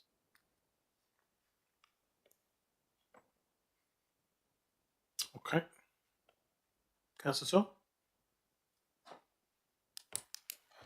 I don't have a question, but I'm okay. How is this actually going to operate in the time frame that the delegation is authorised? Yeah. Through the chair, I can answer. I can try answer what you're trying to understand. So, depending on the decision, so the that delegation is tied to option 2. So, if this council decides to go ahead with option 2 and delegates to the chief executive the ability to vary under section 16, then what we would do is, based on the third recommendation, there is make sure that we are very transparent around those 2 provisions that we want to pause. We will talk to our mana whenua partners around that and make sure they understand and work with them on their understanding around what exactly we are pausing. Check with them and ensure that they are comfortable with it, and if they're not, modify as required.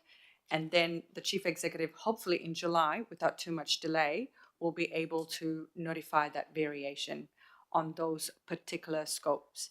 And so then the process, the notified PC1, the rest of PC1 will still be on the region, and we will be consenting under those provisions. However, on these 2 provisions, when we are thinking about our consenting and our compliance, we know that it is under pause. So and they'll be operative until a decisions version of the plan. So that's the pause is operative, or those 2 conditions that we'll be inserting will be operative, i.e., like we'll be using them and consenting until a decisions version of the plan. Councillor Duthie. Thank you. Is the chief executive willing to share the analysis and options with councillors and be open to input of thoughts from councillors on this decision prior to it being made? Well, ultimately, yes, because this is a decision that the council will be making, and under this scenario, you'd be approving option 2, delegating to me certain powers as stipulated in the revised condition, noting the submission of Ngāti Toa and Taranaki Whānui. Fatima's outlined the process exactly as to how we'd have to proceed with that, and ultimately, you would have to be comfortable with that. But you have that does delegate me the power to make a decision on your behalf, but it doesn't exclude an engagement with you through that process. Councillor Saw. Okay, in response to your answer, Fatima, I guess if I'm not clear about the rationale for the pause, and I really appreciate the additional answers that were provided before the meeting, it's difficult to sort of agree to a pause or to delegate that authority, given that there hasn't been much analysis or guidance on the implementation or the application of these rules, and whether there are other avenues prior to pausing. So I guess until that's satisfied, I'm uncertain of what the decision is going to be, unless as a council we're comfortable that there is that input for as Nigel makes the decision.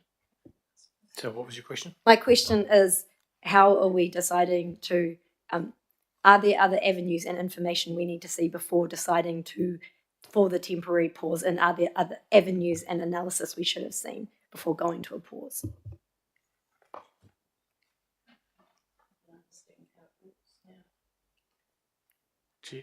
is there potentially anything else that you could have given us, Fatima, that would have better prepared us, I suppose, for the decision? Is that what you're saying, Councillor Saul? Through the chair, in response to Councillor Saw's questions, when we've been working on the paper over the last 2 weeks, it was these particular provisions that we know have been a challenge for our regulation team, and the detail about how to pause them and the variation on that has only been worked over the last fortnight, really. So what the analysis that we put in the paper really was kind of the scope of what we're suggesting. We have prepared to respond to your questions around those, so we can answer them today. So if you've got any particular questions around those two areas, we can provide you with more examples of what they mean on ground and why we're asking to pause them. So we can do that, particularly on the impervious surfaces that Mr. Farrant talked to. So we can provide you with that. And there's also the second option, as Councillor Duthie had suggested, which is before the Chief Executive notifies a variation, there's an opportunity to consult with the councillors around where we have landed. The reason for this delegation was primarily because there's no opportunity for us to formally come and discuss this further with you till the end of August. So that is why this delegation. I understand the rationale. It's just more like, what are the other options before pausing, and what are the consequences of pausing? But if there is some ability for us to see the rationale behind it, then I'm satisfied with that. Okay. Councillor Staples. It wasn't really a question, Mr. Chair. I'm not convinced that everybody quite understands the fact that the draft plan at the moment is what is causing the problem, and that going through the hearings would have fixed the problem, but because we're pausing for the hearings, it's not going to fix the problem, and that is why I'm not sure that that's completely clear for everybody. That was all. Okay. Are you seeking more clarity in terms of the recommendations? Okay, right. Councillor Lee. Well, thank you, Mr. Chair. Not a question, just that I am supportive of the amended recommendations, and you pretty much had me at approve option 2. Okay. If there are no further questions, I've got a mover in myself and a seconder in Councillor Staples. So, as mover, vexed issue. I think that when we made the decision to advance PC1, we knew that there was a possibility that we were going to reach an intersection in the road with the government's own proposals, and while that's happened, it may actually be just the tip of the iceberg in terms of all the other national policy statement changes that are coming through. I think, Fatima, there's something in the order of 16 of those at least. You've mentioned forestry, but there are things in aquaculture, the MPSFM, a whole range of national instruments that the government has announced that it's making changes to, some of which will have implications for PC1. So under the circumstances, I think it is the practical thing to do.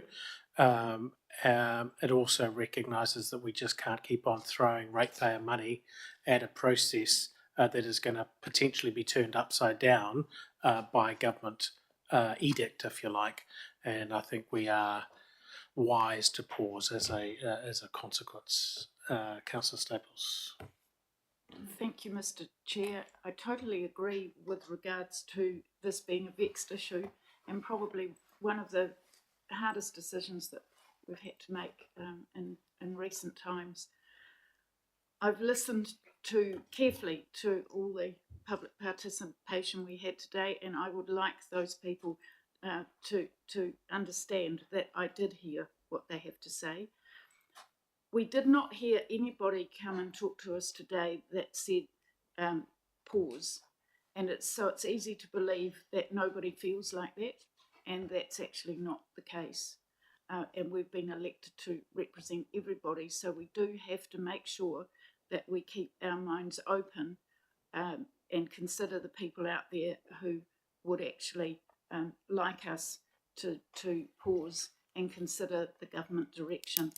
And while that might not be what this organisation as a whole would like to do, as councillors we have to consider that, and we also have to wear spending lots of money going down a track that then gets the rug pulled out from under us.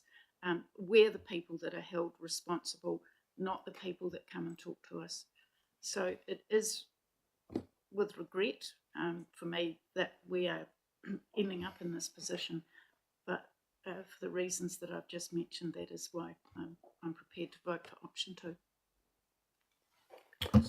Councillor Duthie and then Councillor Conley. Councillor Lee. Thank you. Yes, I'll be voting against the motions. I think first it's important to remember that many of our waterways in these two whaitua affected by Plan Change 1 are well below national bottom lines, falling off the bottom of the scale, and they're still declining. And as a regional council, we've had 30 years to fix that problem, and we haven't yet. And Plan Change 1 is our flagship way of intervening in that decline and beginning the process of restoring those. My journey on this started 20 years ago when the government's, the Labour-led government's water policies were all voluntary. It was called a Sustainable Programme of Action, dubbed the Sustainable Programme of Inaction, and that was clearly untenable and inadequate at the time. And under the national-led government, the Land and Water Forum was established and worked across the different interest groups to find a regulated way forward that turned into the National Policy Statement. This stood the test of time under the two subsequent Labour governments, and it seems it's going to survive again. It has been adjusted and it will continue to be adjusted, but it is what we are implementing in Plan Change 1. We are simply putting in place what has been directed to us by governments over quite a long period of time. And we've spent several years and several $1 million getting to this point. Of course, there's no appetite here, I don't think, to throw all that away and start the whole thing again.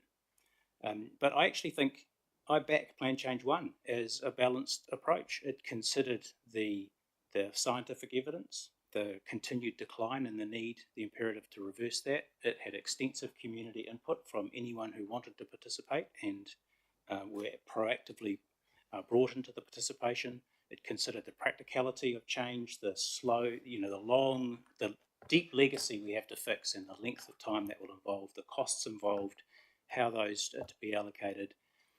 And it is in the process of being further tested and refined through the hearings process. So I'm actually very disappointed that we aren't proceeding with hearing stream 4 in August, as Council resolved in, was it June last year? We resolved to carry on.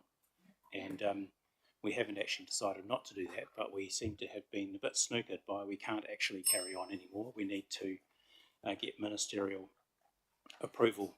I haven't had one comment from a constituent or anything to say we should pause or cease this. And of course the Minister himself is one of my constituents, so I haven't heard anything.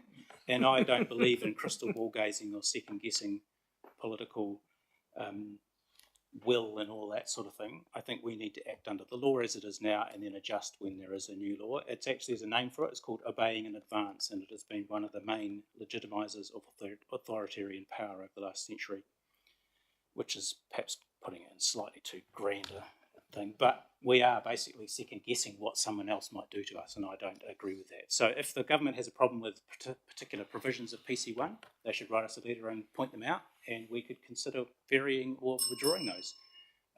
They haven't, therefore, on the basis of what's best for the region, for our residents and ratepayers and for Te Tao, I would have supported actually just continuing as we were, which was our previous decision. We can no longer do that because we've been snookered by not being able to have a hearing stream in August. Therefore, option 1 would be the preferred option for me, but I therefore will be opposing this recommendation. Thank you. Councillor Connolly and Councillor Lee. Morena, everyone. Like my dear friend and council colleague, Councillor Duthie, who lives just up the road from me, I also will be voting against this motion. I have ummed and ahed over it a lot and actually didn't sleep very well last night. And I almost changed my mind after hearing some of the submissions this morning. But ultimately, I think the fact that I have been through the Whaitua process and I was there when those bottom lines that the Whaitua agreed to were made and engaged on, it feels very difficult to walk back on that now.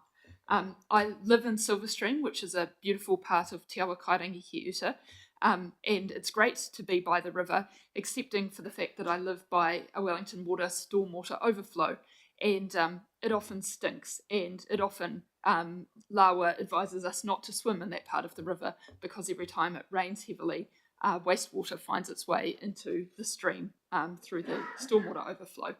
So, you know, I know, as we all do, that our urban streams and our rural streams are under a lot of pressure, and this was an attempt to do something about it. And ultimately, I had to decide that it's the right thing to do. PC1 was a good plan. We thought about it a lot. We had a lot of technical input and advice. We had a lot of people around the table. We had mana whenua, we had community input, we had scientists, and this is the plan that we believe will deliver the best outcomes for our water. And I see no reason to change it just because the government has indicated something they might do in the future. Like my colleague, Councillor Duthie, I have concern with the government changing laws by edict or by regulations, by proclamation. That's not how laws get made in this country. If they want to change the law, they need to go through the process and do it. And obviously, once they've done that, we will have to act accordingly. But until they do, we should stick to our guns and do what we believe is the right thing for our communities and for our water. And finally, this whole situation reminded me of a whakatauki. Kawa I mate wheki, mate ururua. Don't die like an octopus, die like a hammerhead shark. That means keep fighting the good fight, people. And Plan Change 1, I believe, is the good fight, and we should stick to our guns. Thank you.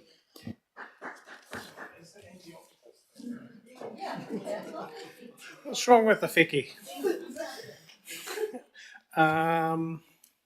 David. Oh, thank you, Mr. Chair. I think contrary to some of my other colleagues, I actually found this quite an easy decision. I thought it was, I was definitely supportive of option 2. I think it is the most practical way ahead. I think, contrary to one of the two of the submitters who said this is an about turn or lack of commitment, I think option 2 does show that we're heading in the right direction and we are making progress, but it is about timing. And if by having a tactical pause means that we actually provide the time for everyone for everything to align and for almost legislation to almost play catch up with us. If we're looking at option 1, I think it's risky, almost borderline reckless or irresponsible. Obviously, option 3 is an overreaction and excessive if we pull out of if we withdraw from PC1. But I think option 2, with the conditions, and if we work closely with mana whenua and our stakeholders and with the minister, we are effectively getting option 1. So I think option 2 is definitely a measured approach to better outcomes. So I'll be voting for all the recommendations. Thank you. Right. Councillor Kirkman and Councillor Ropata. Councillor Gaylord, did you? Thank you. I support the resolution. Unlike Quentin, I've had developers talking to me about the concerns that they have there, and I've had to weigh that up against the damage that we consistently see in Porua Stream and in the Patanui Inlet. And I'm happy that the result we're looking at with option 2 really puts us in a position where we can continue to emphasise to developers that we're not stopping development, we're just making sure that we want responsible development that doesn't damage our environment. That's what we're trying to achieve in the long term, and I'm supportive of that and support the motion. Thank you. Councillor Ropata, Councillor Gaynor. Kia ora, ngā mihi nui kia koutou. I'm going to vote against the motion, and here's why.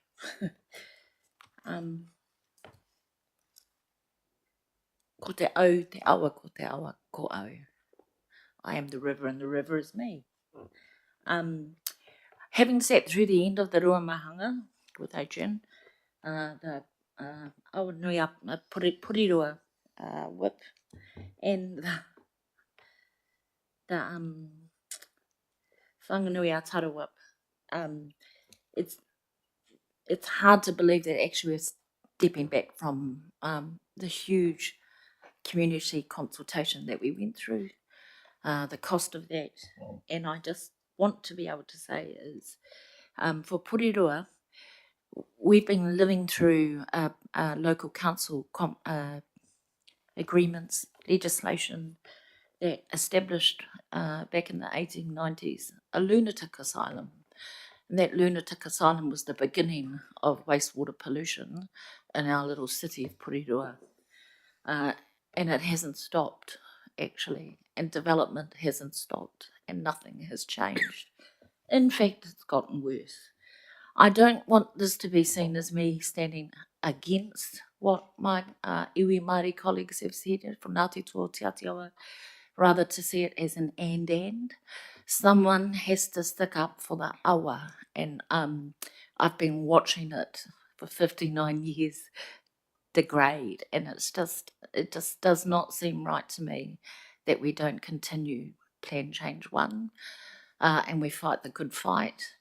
I haven't heard ministers articulate what the changes might be, but having come from the health industry and dealing with a climate where they still haven't articulated what the health changes might be, I think we need to do this for our community who came together, for our community who continue to live there, and for the communities that are about to be developed through development.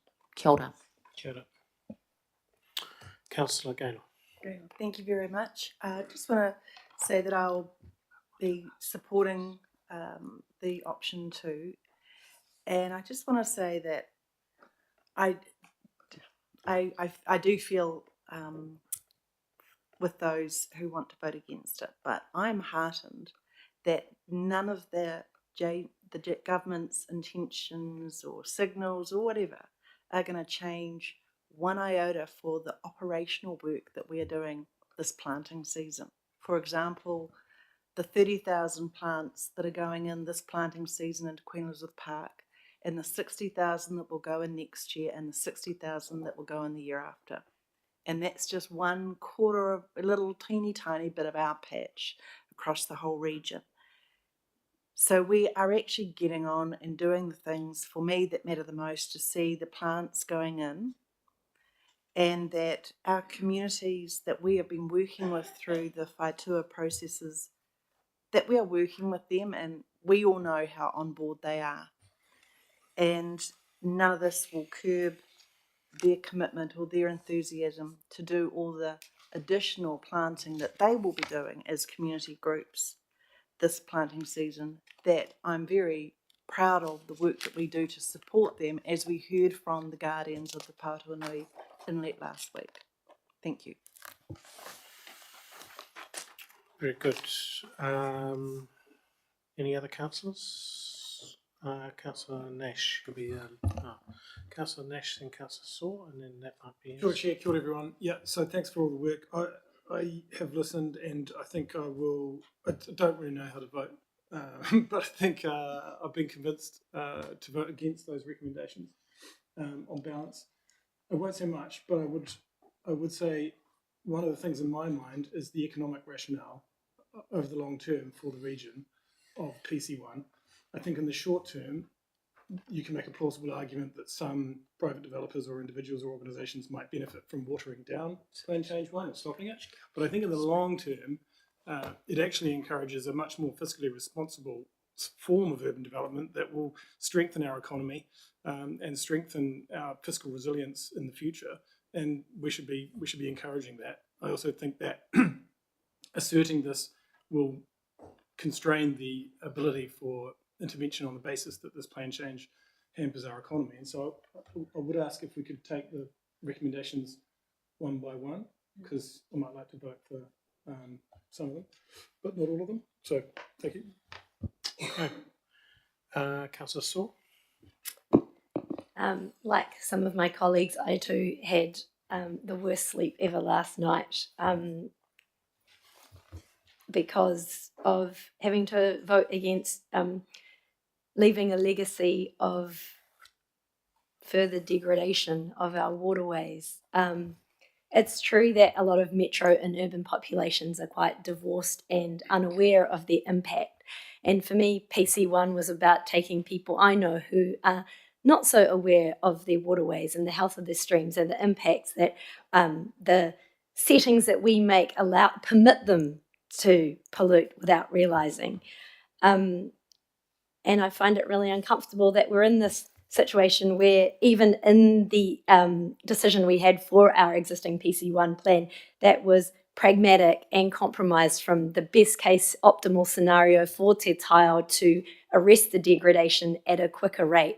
We looked at it at about, we took an approach that was balanced and long-term and fiscally responsible. We did all the analysis. Our staff have gone from all sorts of directions to land us something. And I think of all the energy and the resource and the time and effort that not only our staff have put into this, but our community and a host of unlikely allies who managed to land this. And we are here with our community now and in the future, relying on us to do the right thing for our waterways. And I don't want to be on a council that steps away from that responsibility. But I do acknowledge that we exist in a context and this is where we will land up. So I just hope that in all the other ways, non-regulatory, on a relationship basis, that we change our systems approach to water, that it's not a trade-off between an economy and an environment, but that it is holistic and we work with that development can be done well, that we can be good kaitiaki, because that is what our mokopuna wants. So it is with a heavy heart that I will also not be voting in support of option 2, but would also support Councillor Nash's suggestion that we take each recommendation one by one. Councillor Bassett, you.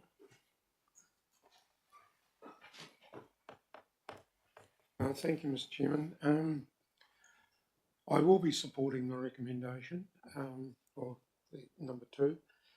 I just thought I'd just say that I've had, because the comment's been made that a number of councillors haven't had calls about this. Interesting enough, I've had about 5 or 6 calls, and looking at the papers, I must admit, I found it very challenging, and I've changed my mind several times in the last few days, and certainly even today, I've actually changed my mind. So I think that the option 2, or the recommendation that's been put forward, is balanced, and I will be supporting it. Councillor Wolf, are you online?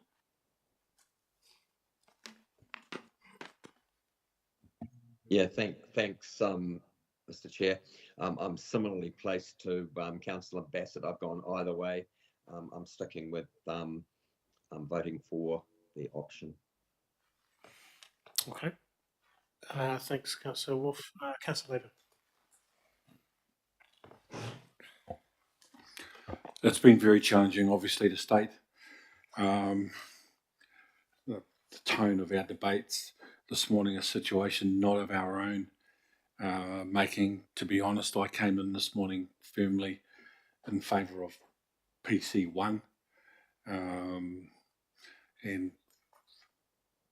very taken with the work that's been put in and the recommendations that are for us. But also, you know, I feel like a bit of a flake in that 10 minutes ago you're one way, then you're another way. But I have to say we're very taken with the contributions of Councillor Connolly, Councillor Ropata, and Councillor Dutty, who's been very close to this situation, and I too will be opposing the motion.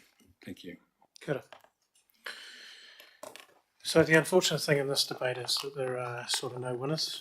I think all of us could easily have found our way, perhaps not so easily, but all of us could have probably found our way to either options 1 or 2. I think what it sort of indicates to me is that at the moment we're fighting the machine. This is not an issue of philosophical difference between us. This is ideological differences between us and central government on how we as New Zealand go about prosecuting the sustainable environment. And as I described earlier on, we're at a crossroads on that issue. The government is flexing its muscles around this. It is fair to say, Councillor Ropata, that we don't have as clear an instruction to us as we should have about what would happen to us if we did option 1.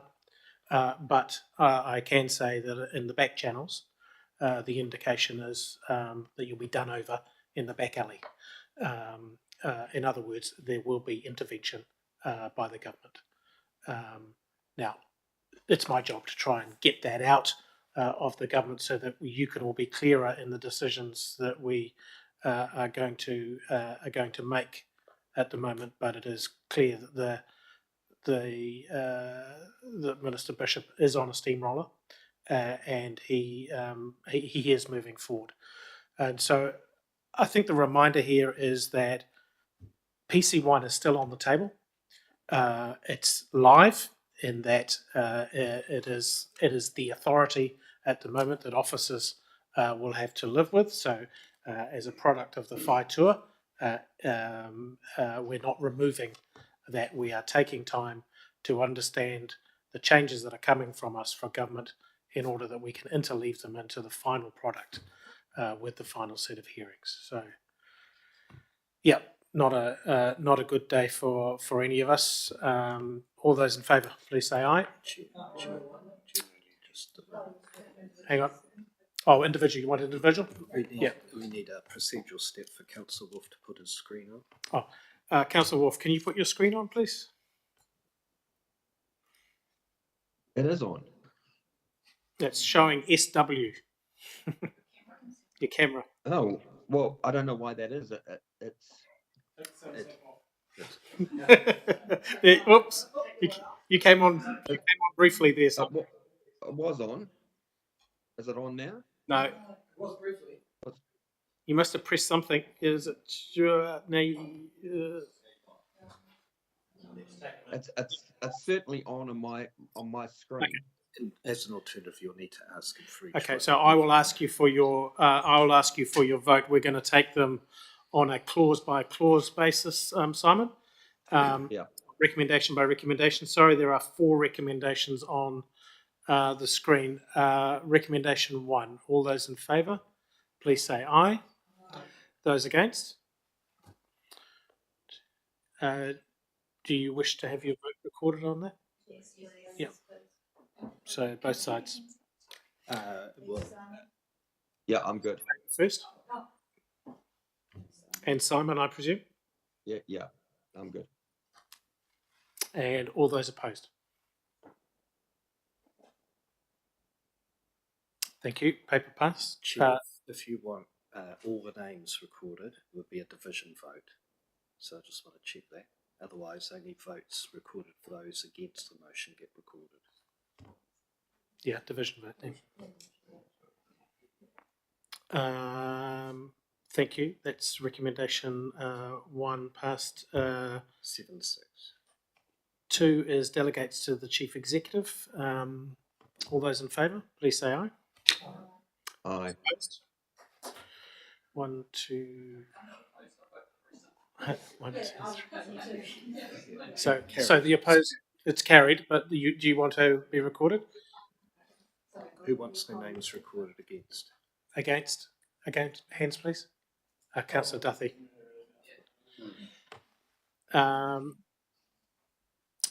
Recommendation passed. Recommendation 3 notes the submission of. All those in favour, please say aye. Those opposed? Aye. Okay, there's Simon as well, so that's unanimous. And finally, notes in line with. All those in favour, please say aye. Those opposed? Simon, you're good? Yeah. Cool. Unanimous. Paper passed in that case. Thank you. Right.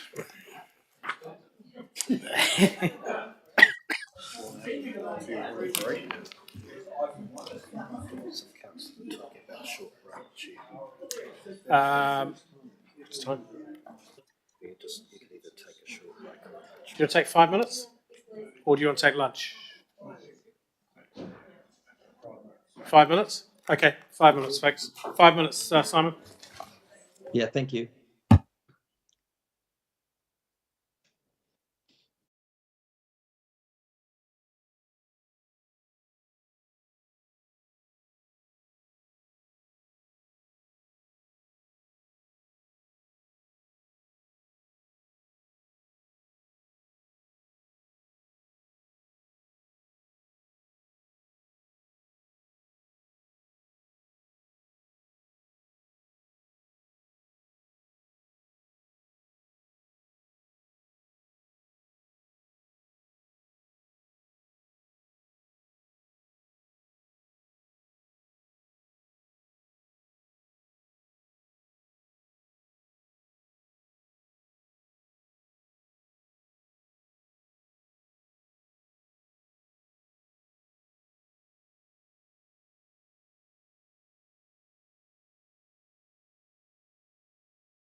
the 2025-26 annual plan. We just need to get a few more counts. Hang on. 1, 2, 3. And if you're comfortable doing it, don't delete.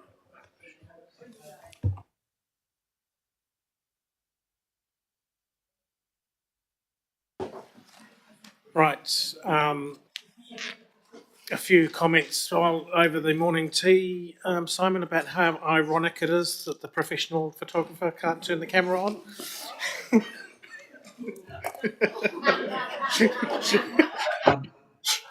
That's actually not funny because I actually had my screen on the whole time. I'm sorry. It's because you had the amendments and the motions up on the screen. Very good. Yeah, just thought you should know that. Okay, right. Tyler, Ashwin, and Zofia, how are you all? Morena koutou. Very well, thank you. Take it away. Kia ora koutou. Through the chair, on behalf of our teams, we of course thank the council for your guidance and your constructive challenges that you pose to officers through the development of this annual plan.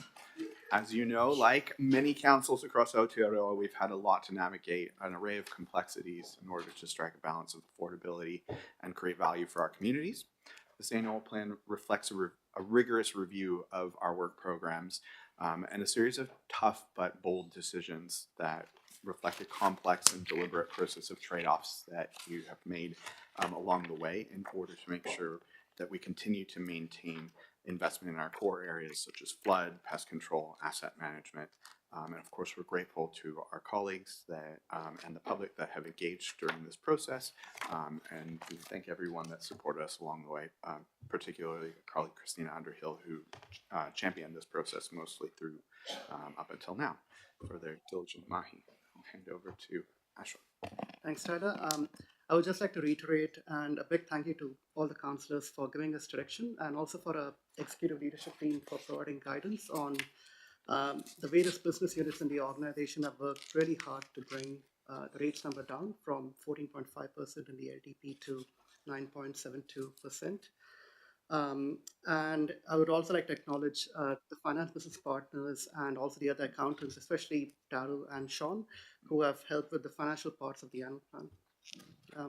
Be happy to take any questions.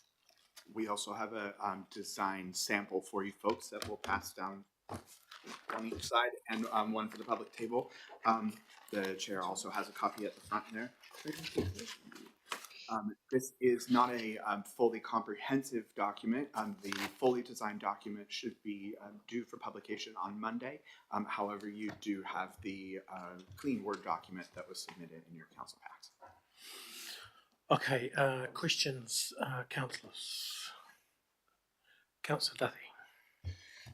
My diligence just gone and kicked me out, so I'll try and remember what was in there. In the activities plan for the environment group for the next year, there was an item about progressing plan change 1 that we have now just paused. So I wonder if that needs to be revised in light of our decision just made. Sorry, I can't refer to the page because I just lost it. Very good point, Councillor. I note the section that you're speaking to, and we are very happy to make that tweak. You're referring to the sort of narrative rather than the dollars, presumably? Yes, there's a relatively short list of the main highlight activities for the environment group, and one of those is plan change 1. That's fine. I think that's covered by my recommendation 3, authorising the chief executive to make my adjustments.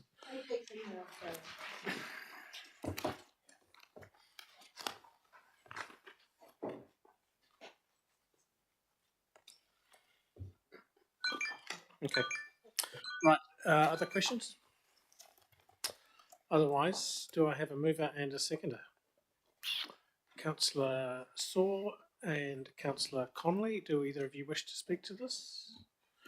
No, I will just pass the message of, oh, sorry, you want to do that?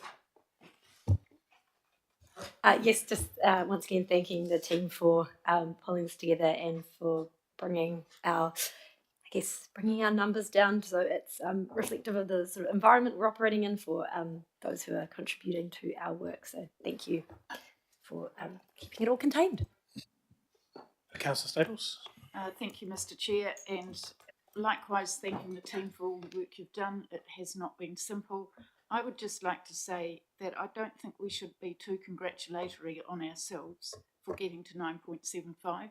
It is still a big chunk of money that people have to find, and I know we're doing good stuff, and I know we have to do it. And it's infinitely better to have a 9.75 average than a 14 point whatever it was, but it is still a lot of money, and I would like to see us try harder. Sorry, but it's if we go around patting ourselves on the back, we might as well take our t-shirts off for the flatland. Oh, okay, getting interesting. Right. Any other comment? Any other discussion? All those in favour, please say aye. Aye. Those opposed? Nope. Paper passed. Thank you very much. Thank you, officers, for that. Next paper. Paper 8 on my agenda, setting of the Wellington Regional Council rates. Thank you, Chair. So this paper sets the rates for this paper sets the rates, the due rates for payment, and authorizing penalties and any rates which are unpaid. This is the first year that the stadium rate will be introduced, and this has been informed with the territorial authorities, and they will be including it in their rates bill, which will go out later this month. For the 25-26 rating year, Wellington City Council have had residential capital values and also their equalized capital values decline or decrease as compared to the others in the region.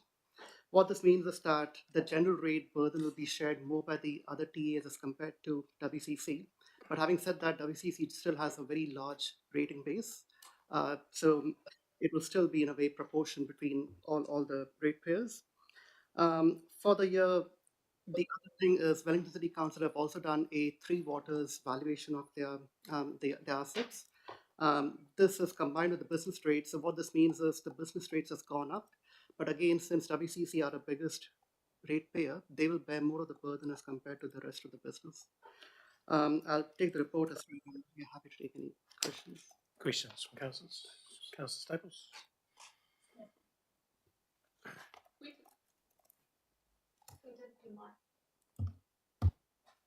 Thank you. I ask this every year, and I'm going to ask it again, that we have taken advice to make sure that our rates resolution meets the legal requirements, and nobody's going to come along and tell us that we've got it wrong. Through your chair, we have got Simpson Grayson who have reviewed the rates resolution paper for us. My question is very similar, in that we're being asked to approve the recommendations on rates that are in this paper. But let's be frank, it's very complicated. And would we know if a number or a decimal place was out of its spot? So I guess just in keeping with that, and in keeping with a question Thomas asked in relation to flood mapping, which is also an extremely technical area, what kind of assurance have you been through to assure that you've got the numbers right and that the numbers that we're seeing in front of us are as they should be and reflect the policy decisions that we have made along the way?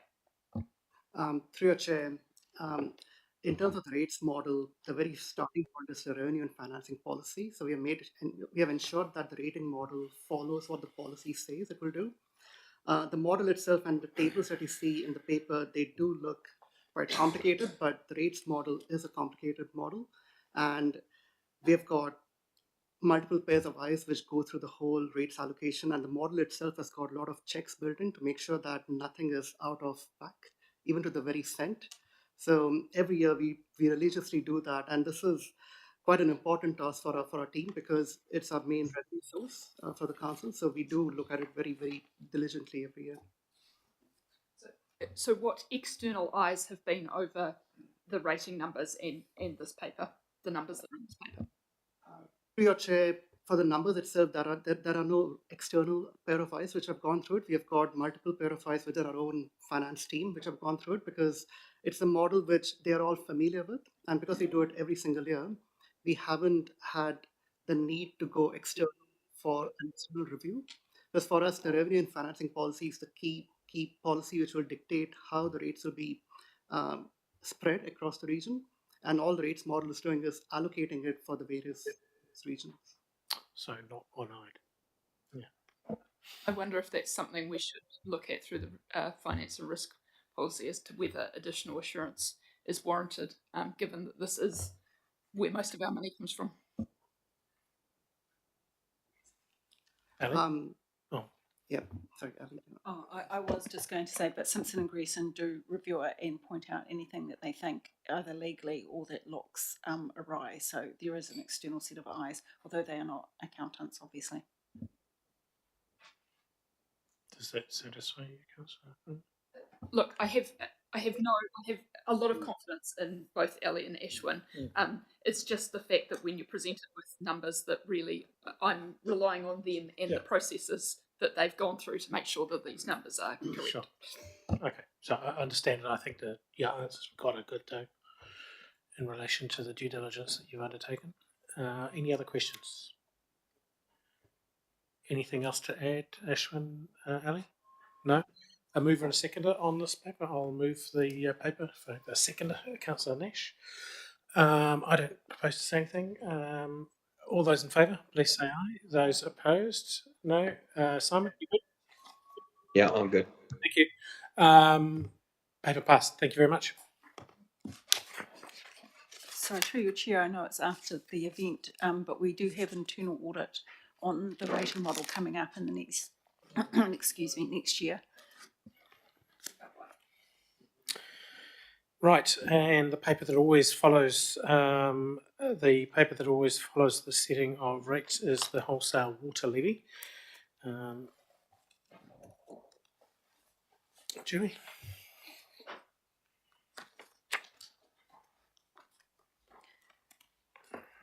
Kia ora koutou katoa. This paper sets the levy for 25-26 based on the annual plan and budgets that you have approved just 2 papers ago. This paper also does the wash up for the current financial year based on the actual volumes of water used by the various TAs. We're happy to take any questions. Not sure there are any questions. I think it's a pass through. Quentin? So you challenged me there, Darren. When we calculate these and prepare the paper for setting, do we run that by the territorial authorities for their feedback? Did we receive any feedback apart from them not liking the money? Through you, Chair. Yes, we've run it past them at a couple of different points as our estimates progress throughout the year, and no, I did not get any feedback on this one.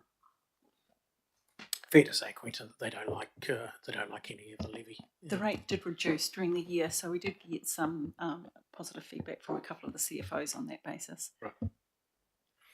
So we'll windfall gain here for Wellington CC of $500,000. So good. Right, mover and a seconder. Councillor Connolly and Councillor Bassett. All those in favour, please say aye. Those opposed? None. Paper passed. Thank you. Paper 10. Local Water Done Well delivery model.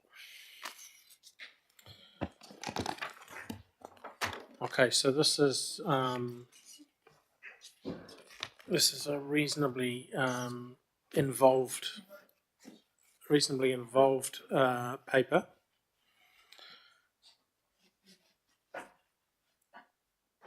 Can I just say at the outset that there have been a number of recommendations. I think Councillor Connolly, myself, I don't know if anybody else has got any other changes. I thought we'll need to bring those onto the screen. We've tried to conflate them all into a single motion which might replace what's on the table here. I do need to signal at the beginning that I am in favour of options. There's a split rec here. In favour of options D, E, and F. These are the options that support Councillor Connolly being reconfirmed as the AOG representative with me as the alternate. I understand why officers have put the split recommendations on here, and they can talk to that if there's a desire to do so, but I see no benefit and need to change horse, and I have to say that I've got total confidence in the way in which Councillor Connolly has prosecuted her portfolio to date. So it's just want to set that out, because there is it doesn't need to be a source of debate. That's all I'm really trying to get at. Julie. Thank you, Chair. The paper before you represents a pivotal moment in our region's approach to water service delivery and for Greater Wellington's role in bulk water supply. It's a culmination of extensive work across 5 councils, mana whenua partners, and our communities. I want to acknowledge the significant effort that's gone into getting us to this point and extend my thanks to the regional team supporting us, my fellow officers in Greater Wellington and at other councils, elected members, and especially our advisory oversight group rep, Councillor Connolly.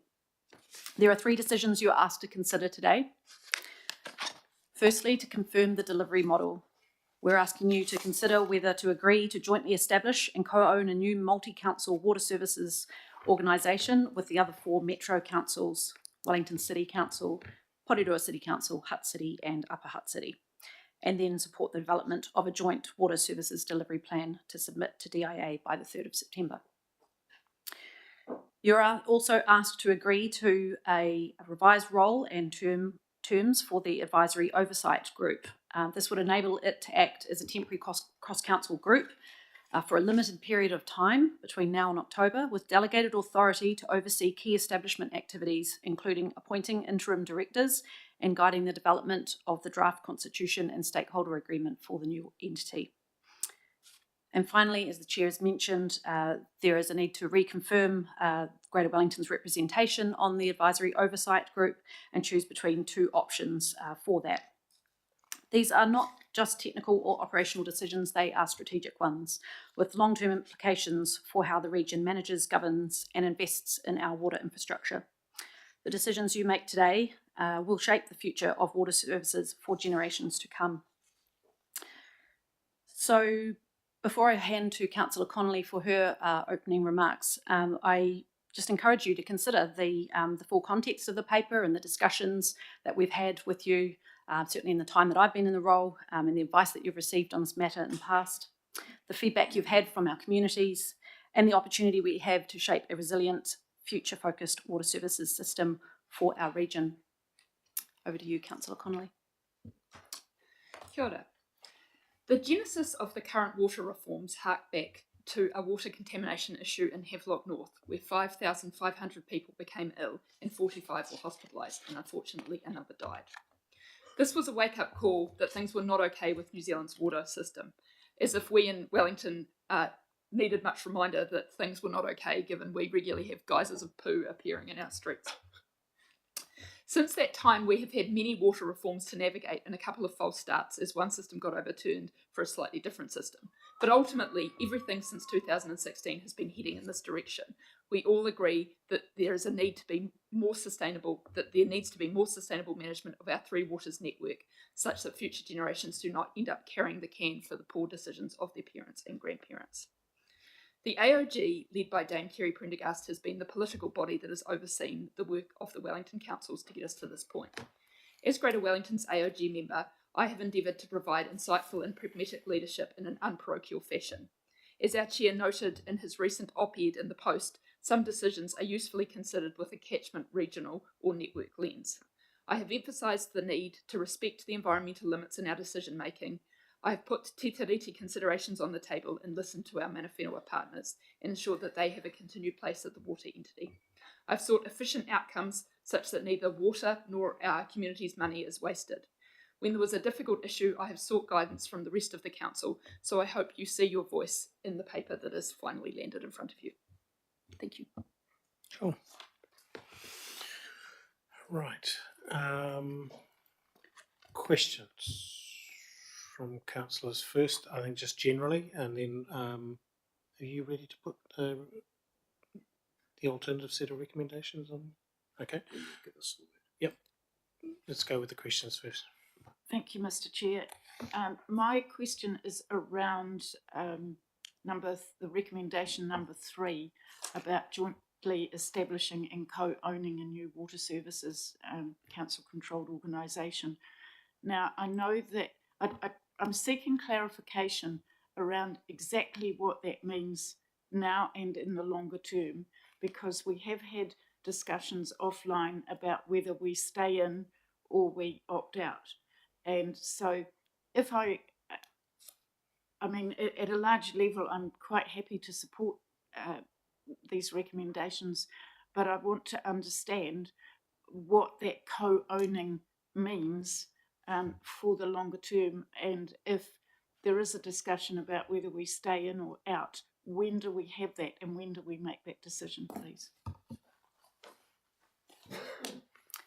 Through you, Chair. So that recommendation 3 is the necessary decision in order for us to then go and finalise the water services delivery plan, recognising that there's still quite a lot of work to be done to work through all the transfer agreements and the shareholder documentation and exactly what does that ownership look like, what does shareholding look like, what do voting rights look like, all those sorts of things. So there's still that work to go ahead. Some of that has been outlined through various workshops and previous advice and will be detailed in the water services delivery plan that you'll receive in August. At the moment, the Greater Wellington position has been that we have your letter that was sent from the chair to the chair of the AOG last year, which said that GW would like to keep its options open and consider its role in the future. And so we are ensuring that through our negotiation we hold that door open without any decisions one way or the other, but trying to make sure that nothing happens that would prejudice your ability to have flexibility to consider that at the time that council are ready to do so. Councillor Duffy. Thank you. At our previous council meeting, we resolved sort of Greater Wellington's interest in a couple of matters relating to this, and I can see some of them represented in the paper, but a couple I can't see. One was around the living wage, and another was around ethical procurement. So there's a council resolution from a while back about those. Where in the process of these different foundation documents and setup stuff would that be put forward, furthered, codified, whatever? Without having all the documents in front of me, certainly I know that in the procurement side of things, living wage, ethical procurement, procuring from local suppliers if possible, I have definitely seen that referred to in the draft principles for the foundation documents. A number of those principles may well appear in multiple places if it's relevant for multiple places. Certainly I think it's in the shareholder expectations, there's discussion around what the shareholders would expect to that regard. So I have seen that picked up. Other questions? If there aren't, I might ask Elizabeth to throw up what might be a new set of recommendations to replace these. They're largely these recommendations, but there are some amendments to them. So as you recommendations 1 to 6, I think, are still the same. Is that correct? Yeah. Carry on down.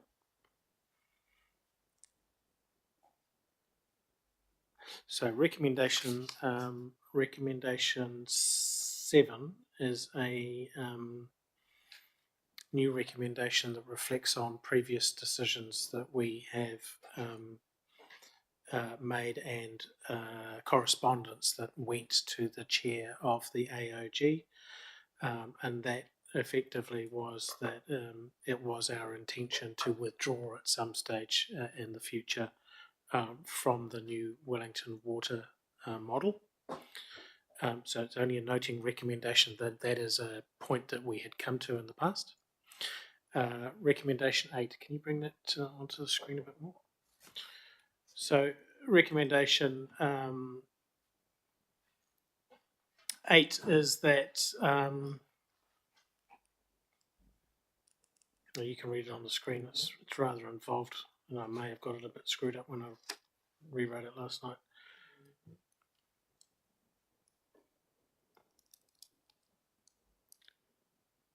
So effectively where recommendation 8 takes you is recommendation 9 that requests that in order that the council can make more informed decisions in the next triennium, and probably after March the 26th next year, that officers do more work to understand how the regional council would extricate itself from Wellington Water and what some of the consequences of doing that, positive and negative, might actually be. So it's not calling for a decision to extricate ourselves, it's saying, having made an in principle decision last year, having continued the AOG work in the meantime, if there is a desire to remove ourselves, then actually let's make an informed decision about that in mid 2026. I think in that sort of time period, Julie, I wasn't looking to identify what the time period was, but I just felt that a March period was sufficient time for officers to digest what the model is looking like, and if there is a desire, how you actually exit from it. Councillor Duthie. So can I ask you a question, Chair, in relation to this? Would it be worth you going through the whole lot first? So, yeah, there's just one or two more. Can you move up? So the recommendation 10 just has some changes. If you agree with those earlier recommendations, recommendation 10 just has some changes that reflect the earlier recommendations. They're subtle amendments. I think the version I sent out yesterday had them in red, but they disappeared on the screen. And then the last one is H is the most substantive new addition, which reflects recommendation 8. Nothing in the foundation documents or the establishment and ongoing development of the entity should prevent Greater Wellington from surrendering its shareholding or transferring any legislative powers it may currently have relating to bulk water supply without penalty, should such a decision be made by the council. So again, it's not binding us to a decision.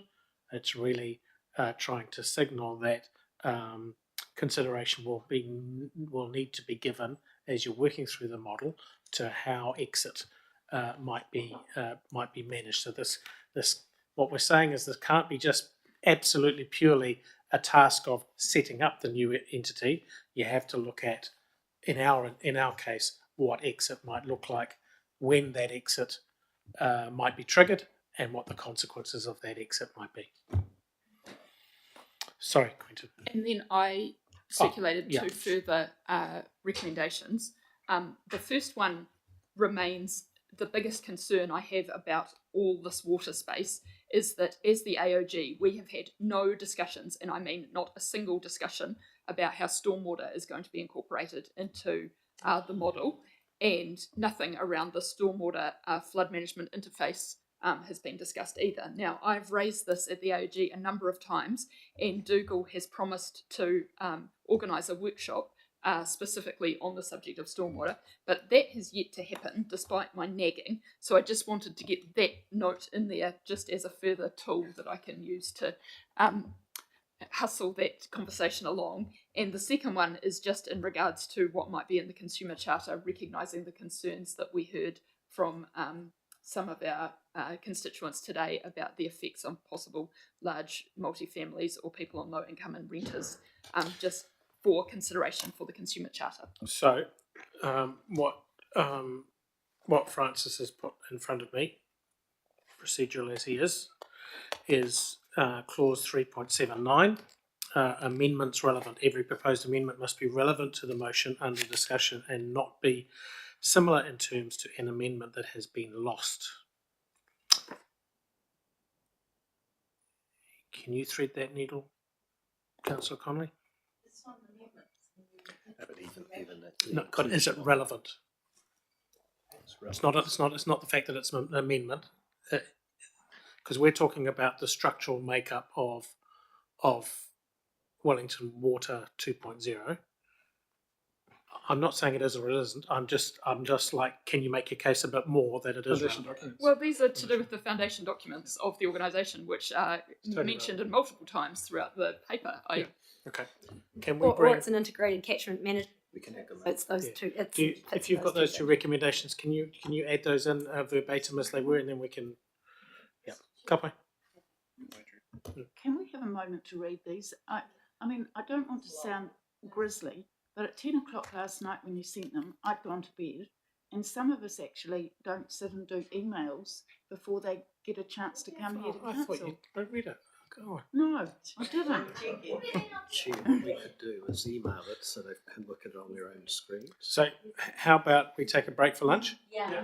And you email it or print it. It's printed. Yeah. Kapai. Including Rosas. Yeah, including Rosas. Yeah. You would think that any constitution is about the purpose of what everything is in the interests of those it serves. So I think. Oh, no, I think Councillor Connolly's made a case. Chair, just for Councillor Wolf to know and others. Half past. Half past one. Councillor Wolf. 1:30. Yep. Yeah. Darren. Gotcha.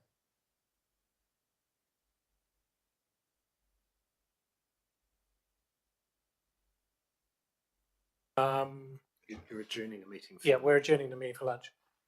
Sorry.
Okay, red light's on. So you've got this document in front of you. Simon, you should have a copy on your screen, hopefully. This is the local water done well delivery model recommendations. Can you pull those up on the screen? As we'll go through any amendments that people have. I've got one set from Quentin on recommendation 7, which is all included here. So in recommendation 7, the text in yellow is different from the text that you've got on your paper because Councillor Duthie's been fiddling to good effect, I might add. Better reflects what the decision that we made. Councillor Connolly's ones have been Councillor Connolly's ones have been added to the end. So I wonder whether there are any other changes or questions. So I just have a question about the date that you've proposed for that report back. So you've proposed that by March next year. Yeah. And I get, that seems a reasonable opportunity for staff to go away and do some work and come back to us. But the reality is this new water entity won't even exist by that stage. It doesn't get stood up till the middle of next year. And so if we're actually waiting to see how it operates and do our council colleagues start making more regionally, less parochial decisions, more regionally focused decisions, we're not going to know that before this thing even exists. So that date doesn't have to be the date by which we then make decisions. It could just be the date by which we are reported back on what the officers actually know. But Julie, from your perspective, would it be better to have, say, an extra 3 months moving into the June period rather than coming back in March? Through you, Chair. Yes, I think that there is merit in allowing the establishment work to play out and to establish that entity. You have already indicated through past decisions that you want to stay in for the establishment period. And so there is no burning platform to necessarily have to do it by a particular time. We could do an interim report back, which gives you a sense of, look, if you did want to, this is how long that runway would need to be, because that's one thing we don't have a sense of in terms of unwinding the legislation and how you might do that. But equally, there's plenty to be getting on with in terms of the establishment, and keeping our eye on that is not a bad idea. So we can take a bit longer. I think it's probably useful to have a date, some sort of time frame in there. How does mid-2026? Well, I think if we're going to wait till after this thing is established, we need to wait till it's established, which won't be till 1 July 2026. So so if we're going to push it out, there's no point in having a date that's prior to that, would be my thinking. Just a dum-dum question here. Is there some thing about making it a date or an expectation or a certain criteria or process by which we would then trigger? You mean? Yeah. Because I'm sort of looking at the principles that we have, and I wonder whether if there's a principle we can agree on that has been established, or something that then we can do it rather than a time. So a date. I think the 1st of July, did you say, was a date and a trigger, because it's the date in which the new entity comes into being. I'd be happy to go with that if we could just make it July. So I think for a report back, that would be good. I do think, and as Julie said, giving us some information about the runway and what processes we would need to do. But I do think there is merit in waiting to see how it actually plays out once it's been established before we were to make a final decision. Okay. July it is. Can I just clarify? So I was expecting that it would be, to Councillor Connolly's point, that July would be, or the report back would be about the process and the steps and how long it might take. Yep. It wasn't meant to imply that you would be having the decision then, because I agree you'll need to consider a whole bunch of things, but one of the things will be just actually some of the practical logistics of how you would actually go about it. So in other words, the July date is the imposition on Julie and her team, not the imposition on this governance table. Right. Any other amendments? Councillor Robert. Got a question.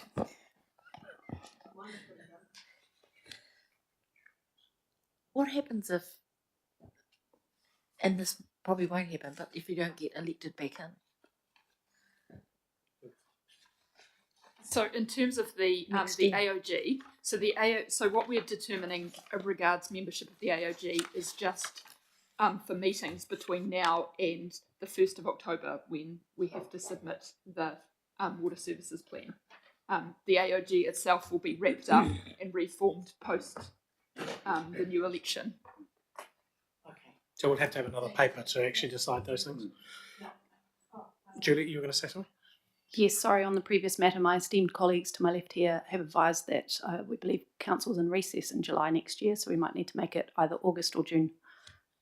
They're really helpful, eh? August gives you more time. Sounds August, like a fun then. birthday present. Yeah. Thank you. Okay, August. Keeps on moving out. Are we allowed to ask more questions about the motions? Or Yeah, Councillor Saw. Okay. Just about Councillor Connolly's additional noting recs, particularly 14. When we're saying needs to be undertaken and communicated to elected members, is that just for us, or is that for all of whom who have skin in the game? Like, does it correlate to the AOG? Can you just sort of? I would like it to be all elected members, but I have noticed on the stormwater issue in particular that I am one of a minority of people who seem to be particularly. No, I'm on that with you, and I just noted, like, in some of the material we had as well, that Purirua City Council, ourselves, and Wellington City Council have made some mention of stormwater, but Hutt City, and I'm unclear what Upper Hutt have made a decision on. So, just sort of wondering, is it just for our table, or is it for everyone who's got skin in this game, noting that the other players have some different guiding principles as well? So just wanting to see how we can best land that so everyone is as aware as we are of what the consequences might be. I envisaged it back to all elected members through their AOG representative was what I envisaged. Is that too specific to put that in there? Is that too pedantic? I think we should frame 2 coffees in.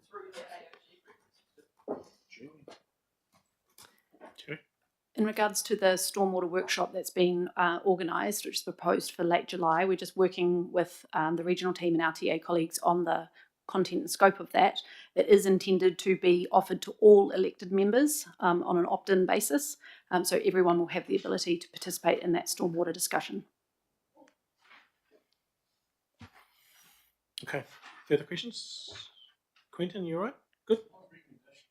I was just wondering whether it should be a request, but then now that it's actually in play, maybe it is a notes.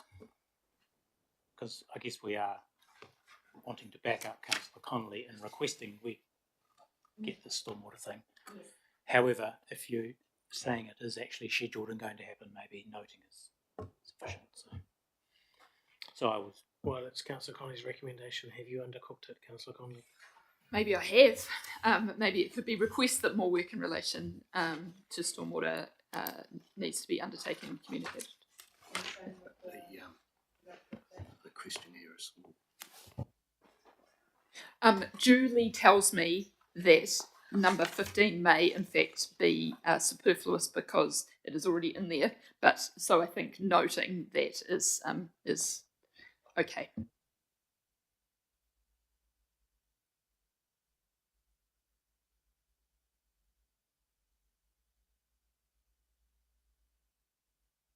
Who is that request of? Dougal. Do we actually put that in?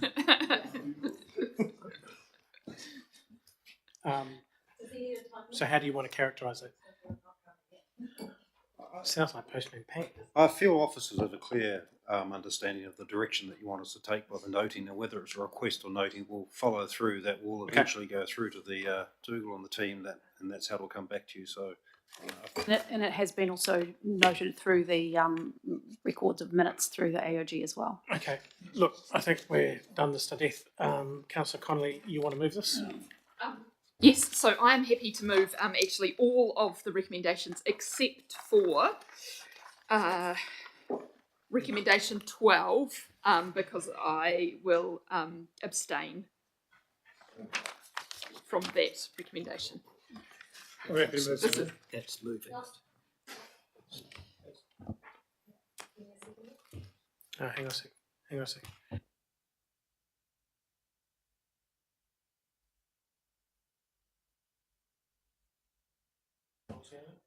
Sorry? You can move it. Oh. So you can move the whole thing Yeah. and then abstain from... Then abstain from 12? Yeah, I'll do okay. it. Yeah. All right, okay. perfect. Seconder, sorry? Councillor Nash. Either of you wish to speak to the paper? Except to say that that it's been a long journey in Wellington. Wellington Water has created lots of challenges over recent years.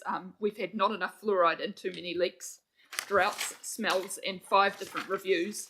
But Wellington Water is as we created it. And so it's about time that we started to create it properly with the tools that it needs to do its job. So this new entity will be the kaitiaki of our water assets. They will make the right investment decisions to ensure our region continues to have access to fresh water and our waste and stormwater are managed appropriately.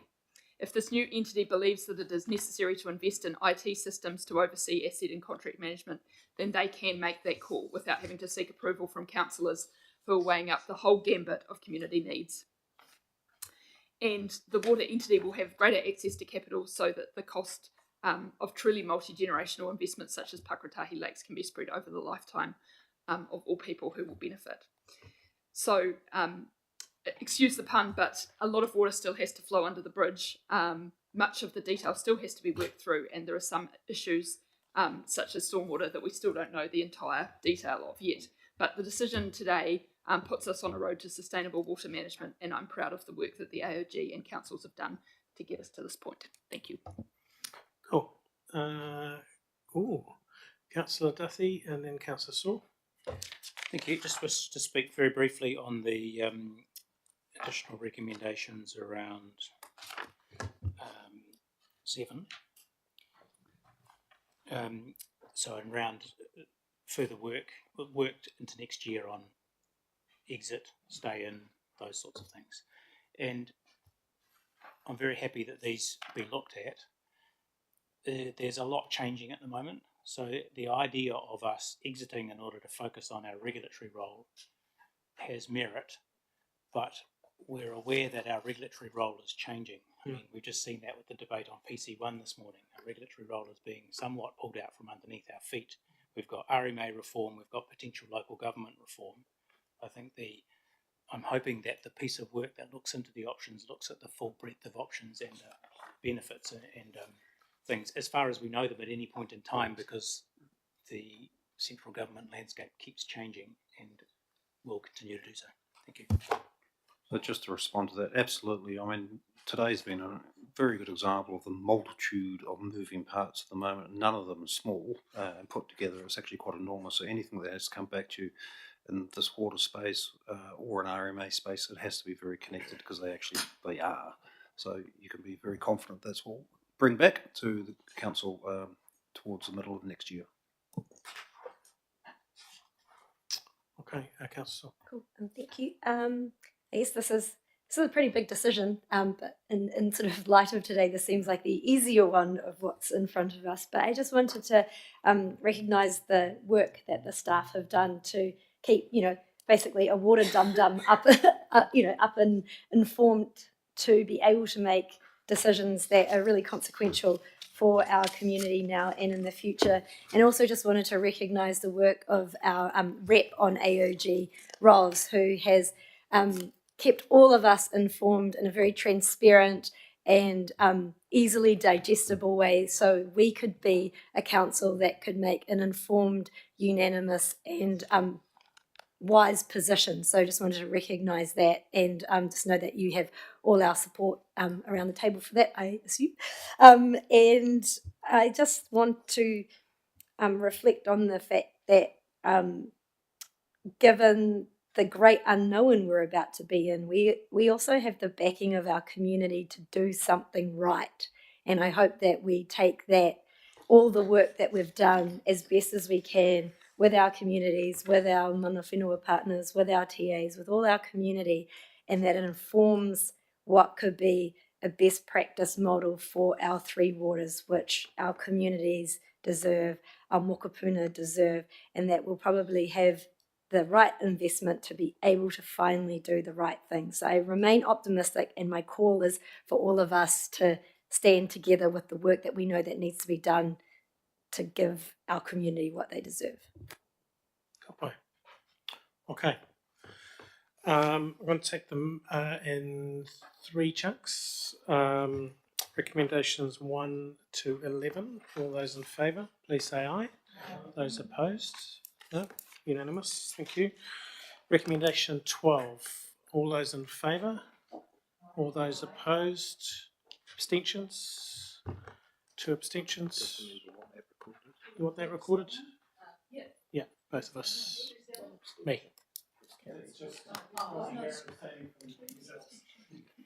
Sorry, there were 2 abstentions. Yes, me. Yeah. Recommendations 13 to 15. All those in favour, please say aye. Those opposed? No. Paper passed. Thank you. Brilliant.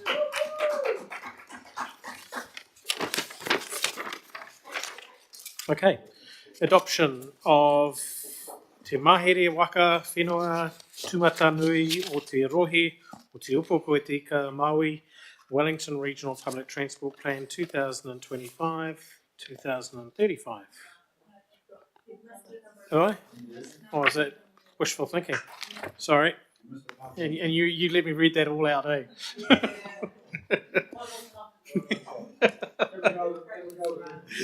Report of the Regional Public Transport Plan hearing.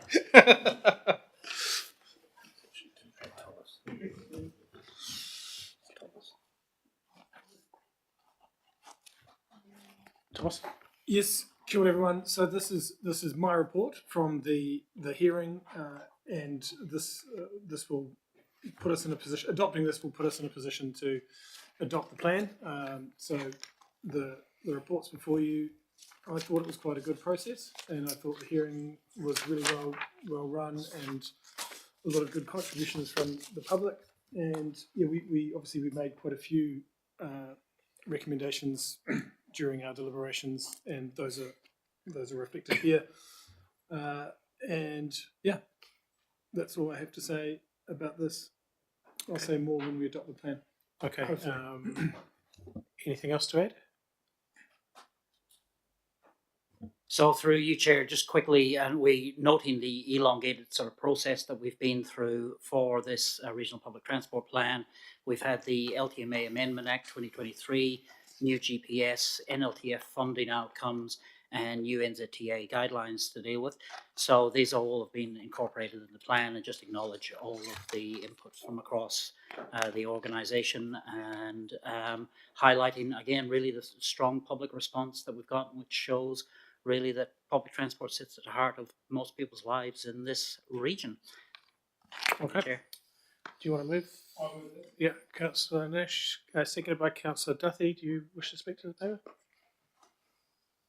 No, just to say thanks for the team, and thanks to all the public who submitted on it. It was yeah, like I said, a good process, and I'll be happy to move the next paper too and make some more comments then.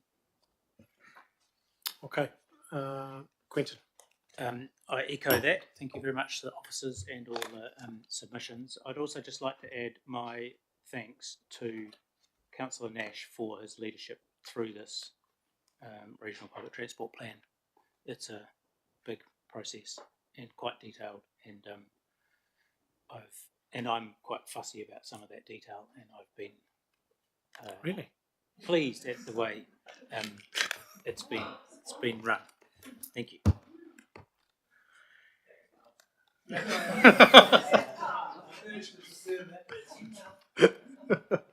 From Fussy Duffy. Okay. All those in favour, please say aye. Those opposed? None. Paper passed. Thank you. Excellent. It's a big milestone in itself, even though it's a short paper. Yep. Coming over to what title I said before. This is paper 12. Through you, Chair, we take the paper as read and welcome any questions. No questions? Yep. Moved Councillor Nash, seconded by Councillor Saw. Councillor Nash. So I wanted to start by thanking the team. As you've said, Emma, a lot of work went into it. So thank you for all your work and everyone on your team, and also to folks around the council, including Democratic Services, who facilitated the work and the hearings. I think we've come to a good place. I mean, it is a very challenging environment for public transport in New Zealand. I think we should acknowledge that. And so we started the process for the regional public transport plan, and we had to stop it because there was a change of government and a new government policy statement on land transport, which made some fundamental and extremely consequential changes to our policy and funding environment as a public transport authority. So that was very disruptive. The environment that we sort of woke up in after that change was much more difficult for us to invest in improving our public transport network, both in terms of services and infrastructure. And so I think the resulting plan is more of a consolidation than an expansion. And I think we should be aware that I think we are all aware that there are challenges ahead in terms of maintaining where we are and hopefully growing it. On the other hand, I think we've done a reasonable job of setting out the services and infrastructure improvements that we would like to implement when conditions improve in terms of policy and funding settings at a central government level. And I think that my encouragement to the team and to everybody would be to advance those proposals for public transport infrastructure and public transport service improvements as far as we can and in as detailed a way as we can, so that we are ready when conditions improve. And I believe they will, because I'm an optimistic person. And I want us to be ready and in a position to move when they do. So that's what I wanted to say. I've really enjoyed it, and hopefully we can celebrate later the adoption of this plan. Excellent. Thank you. Thanks, Thomas. Councillor Swart, no. Anybody else wish to say anything about this plan? Or in that case, all those in favour, please say aye. Those opposed? Thank you, Simon. Paper passed unanimously. Thank you.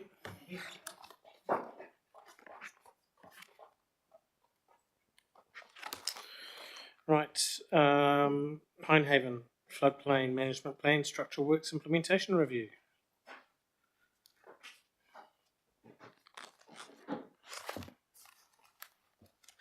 Good afternoon, councillors. And through you, Chair, I will take the report as read and welcome any questions. This report has previously been tabled at both Te Awa Kairangi and the Environment Committee. Right. Questions, councillors?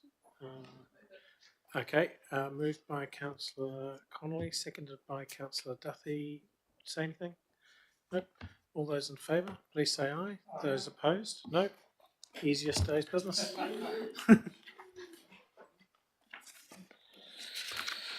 Thank you. Paper 14, the Finance Report Update, May 2025. Ali Ashwin, how are you? Thank you, Chair. I will take the paper as read, and I would just like to note a couple of things. One is the council has made an operating surplus of 18.9 million for the 11 months ended May. But please note that this is an accounting surplus, not a cash or a funding surplus. As at the end of June, we will know the 12 months of data, which will then enable us to evaluate if there are any funding shortfalls or no. So we'll present a paper in August to you as part of the June month year-end reporting. Happy to take any questions. Okay. Questions, councillors? Councillor Bassett? clarify, I mean, the grants and subsidies are well short, aren't they? Well short. Is it? Can you just amplify that a bit more? The reason for that? Through your chair, are you referring to the revenue portion, which is lower, the grant subsidies revenue? There are three main drivers for it. One is the shortfall in Lindrum funding. The other one is NTS, and there's a third one, which is the NLTP. So they're all relating to capital project funding. Yes. Yeah, I understand. Yeah. Okay. Thank you. Okay. Councillor Colley? So in summary, you guys, the finances are not great, but they're kind of holding. Like if things don't worsen and we track as we're currently tracking and as expected, we will be okay. Is that the key message from today's report? Tentatively, my answer is yes. We won't really know about some of the individual targeted rates, funding pockets, including the public transport rate, if it's going to end up in deficit or not, until we finalise the year. It's running a bit close to call at the moment, but we will definitely bring that information in August. And if any decision is required, what that will be and what our recommendations are. Okay. If there are no final questions, is that for information? Yes. Yeah. So that paper's for information. So let's move on to exclude the public. All those in favour, please say aye. Those opposed, none. Not the staples. Chair, we just need a moment to clear the room.